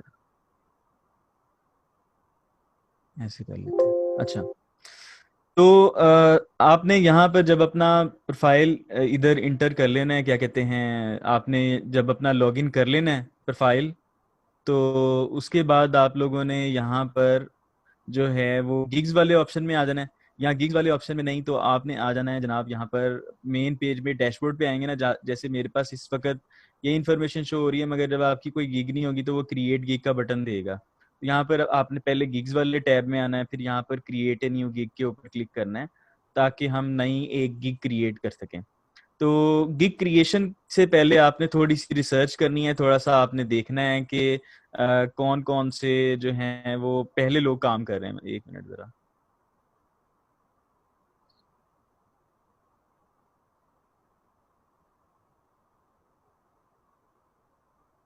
अच्छा आप में से कोई बोलिएगा जरा, मैं जरा वॉइस कंफर्म करना चाहता हूँ। जी सर, अस्सलाम वालेकुम। हाँ ठीक है, ठीक है, ठीक है, सही आ रही है आवाज। अच्छा, तो यहाँ पर ना आपके सामने ये पेज है, मगर उससे पहले ना हम थोड़ी सी रिसर्च करेंगे, थोड़ा सा देखेंगे कि बाकी लोग कैसे सेल कर रहे हैं। तो लेट्स सपोज आप वर्डप्रेस सीख रहे हैं, वर्डप्रेस में आप गिग बनाना चाहते हैं, तो सबसे पहले आप यहाँ पर, ये वो इंटरफेस है जहाँ पर आकर क्लाइंट सर्च करता है। इस वक्त मैं क्लाइंट मोड में हूँ। इसके 2 मोड्स होते हैं फाइवर के, एक क्लाइंट मोड है और एक एक सेलर मोड है। बायर मोड है ये वाला और दूसरा सेलर मोड है। इस वक्त मैं बायर मोड में हूँ। तो बायर मोड में कैसे पता चलेगा कि आप एक बायर मोड में? यहाँ पर आपके पास सेलिंग लिखा आ जाएगा, स्विच टू सेलिंग अगर लिखा आ जाएगा तो इसका मतलब है कि आप बायर मोड में हैं, और अगर switch to selling switch to buying लिखा आ जाएगा तो आप सेलर मोड में होंगे। ठीक है, तो मैं इस वक्त बायर मोड में आकर यहाँ पर सर्च करना चाहता हूँ वर्डप्रेस। देखिए, सबसे पहले तो मैंने यहाँ पर वर्डप्रेस सर्च किया है। सर्च करने के बाद आप एक चेंज देखें, इसमें क्या हुआ है कि यहाँ पर ये सजेशंस देना स्टार्ट कर दिए इसने। First of all is WordPress, ये सर्विसेज का नेम आ रहा है। सर्विसेज कौन सी हैं? WordPress, WordPress website design, WordPress developer, WordPress speed optimisation, WordPress blog, WordPress website. These are some of the services that are suggested by Fiverr automatically. Just एक keyword हमने इंटर किया है, तो आपने इन ये सारी जो सर्विसेज हैं, जिस कैटेगरी में भी आप गिग बना रहे हो, ये तो मैं वैसे ही सिर्फ आपको वर्डप्रेस की एग्जांपल दे रहा हूँ, तो आपने जो भी सजेशंस में आ रहा हो ना, वो आपने नोट डाउन कर लेना। नोट डाउन करने का फायदा क्या होगा? बेसिकली इसके अंदर ये जो टॉप के ऊपर कीवर्ड्स आ रहे हैं, ये इंडिकेट कर रहे हैं कि ये जो स्किल्स, ये जो आपके पास सर्विसेज हैं, ये टॉप सेलिंग है। मतलब सबसे ज्यादा जो सर्च होने वाली चीजें हैं वर्डप्रेस के अंदर, वो ये वाली 5-6 चीजें हैं। WordPress, WordPress website design, WordPress developer, WordPress speed optimisation, WordPress blog, WordPress website. अच्छा, एक मिनट, आवाज ठीक ही थी ना? चलो, अच्छा, तो लेट्स सपोज मैं ये नोट डाउन कर लेता हूँ। मैं एक्सेल शीट भी यूज कर सकता हूँ, मैं ऑनलाइन गूगल शीट भी यूज कर सकता हूँ। जैसे अगर मैं यहाँ पर गूगल शीट ओपन कर लेता हूँ, सो ये स्प्रेडशीट्स हैं ऑनलाइन, आप ऑलरेडी यूज करते आ रहे होंगे। लेट्स सपोज मैं यहाँ पर कर लेता हूँ NFTP गिग क्रिएशन प्रैक्टिस। ठीक है, ये है हमारे पास टाइटल इसका। यहाँ पर मैं नोट डाउन कर लेता हूँ। गिग हमारे पास जो थी, जो हमारे पास सजेशन में आ रहे थे, वो कौन कौन से कीवर्ड्स थे? Number 1 is WordPress. दूसरा कौन सा था? WordPress gig creation, sorry WordPress नहीं, कुछ और था। WordPress website design. ठीक है, हाँ, वर्डप्रेस वेबसाइट डिजाइन। और तीसरे नंबर पर हमारे पास है यहाँ पर वर्डप्रेस डेवलपर। WordPress developer. अच्छा, मैं सारे नोट नहीं कर रहा, टाइम शॉर्ट है, टाइम बचाने के लिए मैं सपोज करें कि मैंने ये सारे नोट कर लिए हैं। अच्छा, इनको हम लेटर ऑन जाकर जब हम अपना गिग बना रहे होंगे तो वहां पर हम इनको इस्तेमाल करेंगे।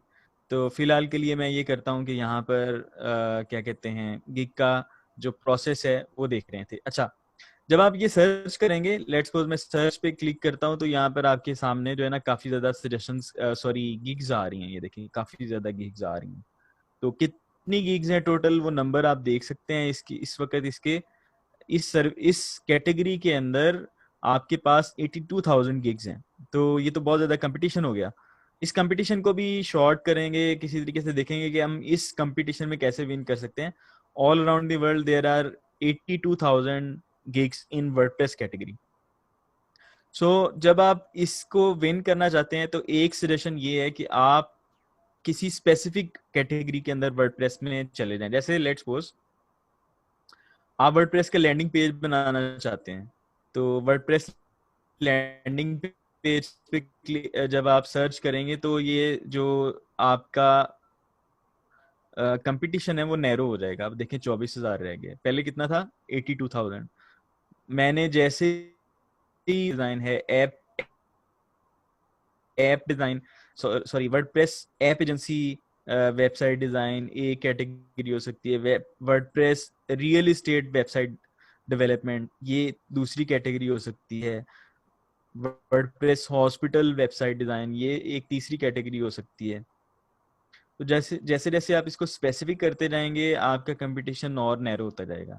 अगर इससे भी ज्यादा नैरो करना है तो आप ऐसे करें कि ये ऑनलाइन सेलर्स वाला चेक जो है ना वो क्लिक कर दें। तो पहले कितना था 24,000, मगर जैसे मैंने ऑनलाइन सेलर्स वाला इनेबल किया है तो मेरे पास ये सिर्फ 2300 रह गए हैं। तो अब आपका कंपटीशन सिर्फ इन लोगों के साथ होगा, ना कि सभी लोगों के साथ। तो इसका मतलब है कि आप लोगों ने ज्यादातर ऑनलाइन रहना है अगर आप कंपटीशन विन करना चाहते हैं। क्योंकि जब कोई भी बंदा जब फाइवर पर आकर ऑर्डर प्लेस करेगा तो उसकी कोशिश यही होगी कि वो किसी ऐसे बंदे को ऑर्डर दे जो ऑनलाइन है और जो फौरन रिस्पॉन्ड कर देगा। ठीक है, अगर वो फौरन रिस्पॉन्ड कर देगा तो वो फौरन उसको ऑर्डर वगैरह प्लेस कर सकता है और फौरन से काम करवा सकता है। अदरवाइज वो मैसेज करेगा, शायद वो 24 आवर्स या 48 आवर्स के बाद बंदा ऑनलाइन आए और फिर उसको शायद वो रिप्लाई करे, शायद वो काम करे ना करे। तो जब सेलर्स ऑर्डर प्लेस करते हैं तो फर्स्ट ऑफ ऑल तो आप ये चीज माइंड में रख लें कि उनकी कोशिश होती है कि वो ऐसे लोगों को हायर करें जो कि ऑनलाइन बैठे हुए हैं। ठीक है, तो आपने हमेशा ऑनलाइन रहने की कोशिश। अब हमेशा ऑनलाइन रहना तो ये तो बड़ा मुश्किल हो जाएगा कि सर जैसे आप कहेंगे सर हम कैसे हर वक्त इसको ऑन रखें वेबसाइट को, और स्लोली इसको अंडरस्टैंड करने की कोशिश करते हैं फर्दर फाइवर को। वर्डप्रेस क्या होता है? जिसकी मदद से हम वेबसाइट्स बना सकते हैं। ठीक है, तो मेरे साथ मेरी सिस्टर बैठी हुई हैं, वो फर्स्ट सेमेस्टर में मैं कोशिश कर रहा हूँ इनको भी साथ साथ जो है ना वो सिखाऊं। तो उनका क्वेश्चन है कि वर्डप्रेस क्या होता है। एनीवे ये जो है ना चीजें हैं। अच्छा, इसमें आप एक और चीज नोट करें कि यहाँ पर कितनी सर्विसेज हैं ये वाली, और सबसे ऊपर पहले नंबर पे कौन सी सर्विस आ रही है वो कौन है जी? कोई इंडियन है, उसका नाम ये है, और फिर उसके बाद दूसरे नंबर पर ये बंदा है, तीसरे नंबर पर ये है, फोर्थ पर ये है, और एक और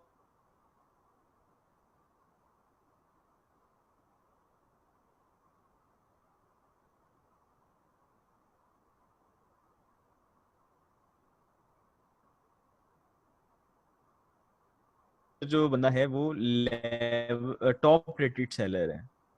तो इसका मतलब ये है कि देखें, अगर आप इसको दूसरी तरह से देखें तो होना तो ये टॉप रेटेड सेलर टॉप पे चाहिए, मगर ये तो लेवल 2। अब लेवल्स को ब्रीफली मैं बता देता हूँ।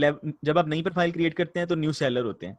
जब आपकी कुछ रिक्वायरमेंट्स पूरी हो जाती हैं तो आप लेवल 1 हो जाते हैं। फिर अगर उससे भी ज्यादा रिक्वायरमेंट्स पूरी होती हैं तो लेवल 2 हो जाते हैं। और फिर टॉप रेटेड जो है वो उसके लिए अलहदा से, यानी कि टॉप रेटेड सबसे बड़ा बैज होता है फाइवर के ऊपर।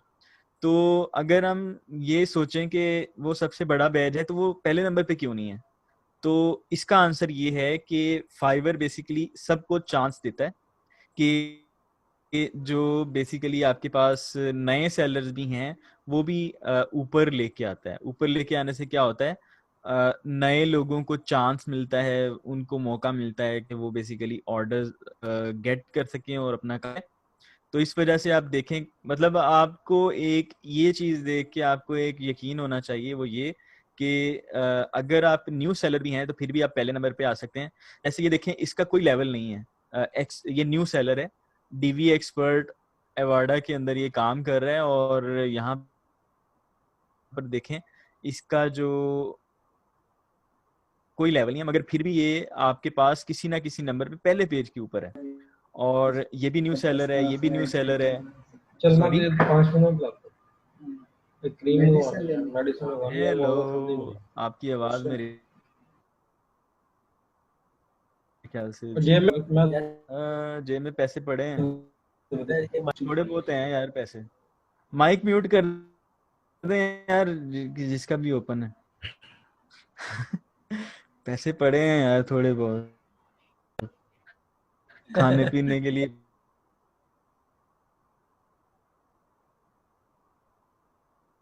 चलो आपको रियलाइज करवाना चाह रहा हूँ, वो ये है कि इसमें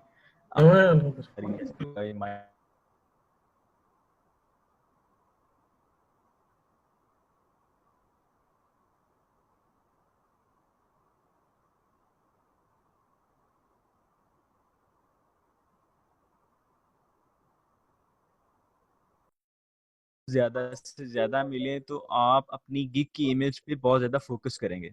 जितनी आपकी अच्छी गिग इमेज होगी उतने ज्यादा आपको मैसेजेस और ऑर्डर्स आने के चांसेस होंगे।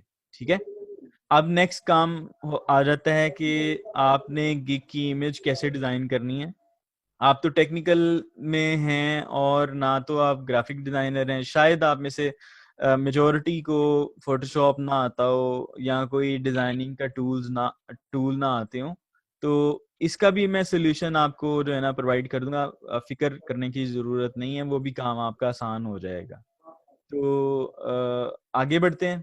अब ये सर्च वाला हो गया, यहाँ पर मल्टीपल पेजेस हैं, ये मल्टीपल पेजेस आप स्विच कर सकते हैं, काफी ज्यादा पेजेस हैं, बट एनीवे मैं ये पेज गिग क्रिएशन वाले प्रोसेस पे आता हूँ। तो सबसे पहले आपका जो जब आप गिग क्रिएट करना चाहेंगे तो इसमें 5-6 स्टेप्स होते हैं। Number 1 is overview, second is pricing, third is description, fourth is requirement, fifth is gallery and sixth is publish. ये पहले पेज पे क्या क्या चीजें हैं? सबसे पहले आपके पास टाइटल है। टाइटल इज बेसिकली जो कि रैंकिंग में बहुत इंपॉर्टेंट पार्ट प्ले करता है।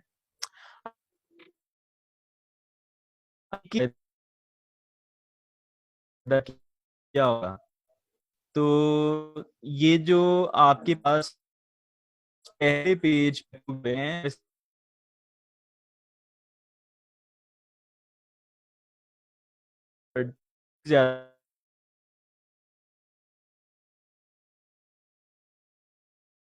ज्यादा ऑर्डर्स आते हैं। अगर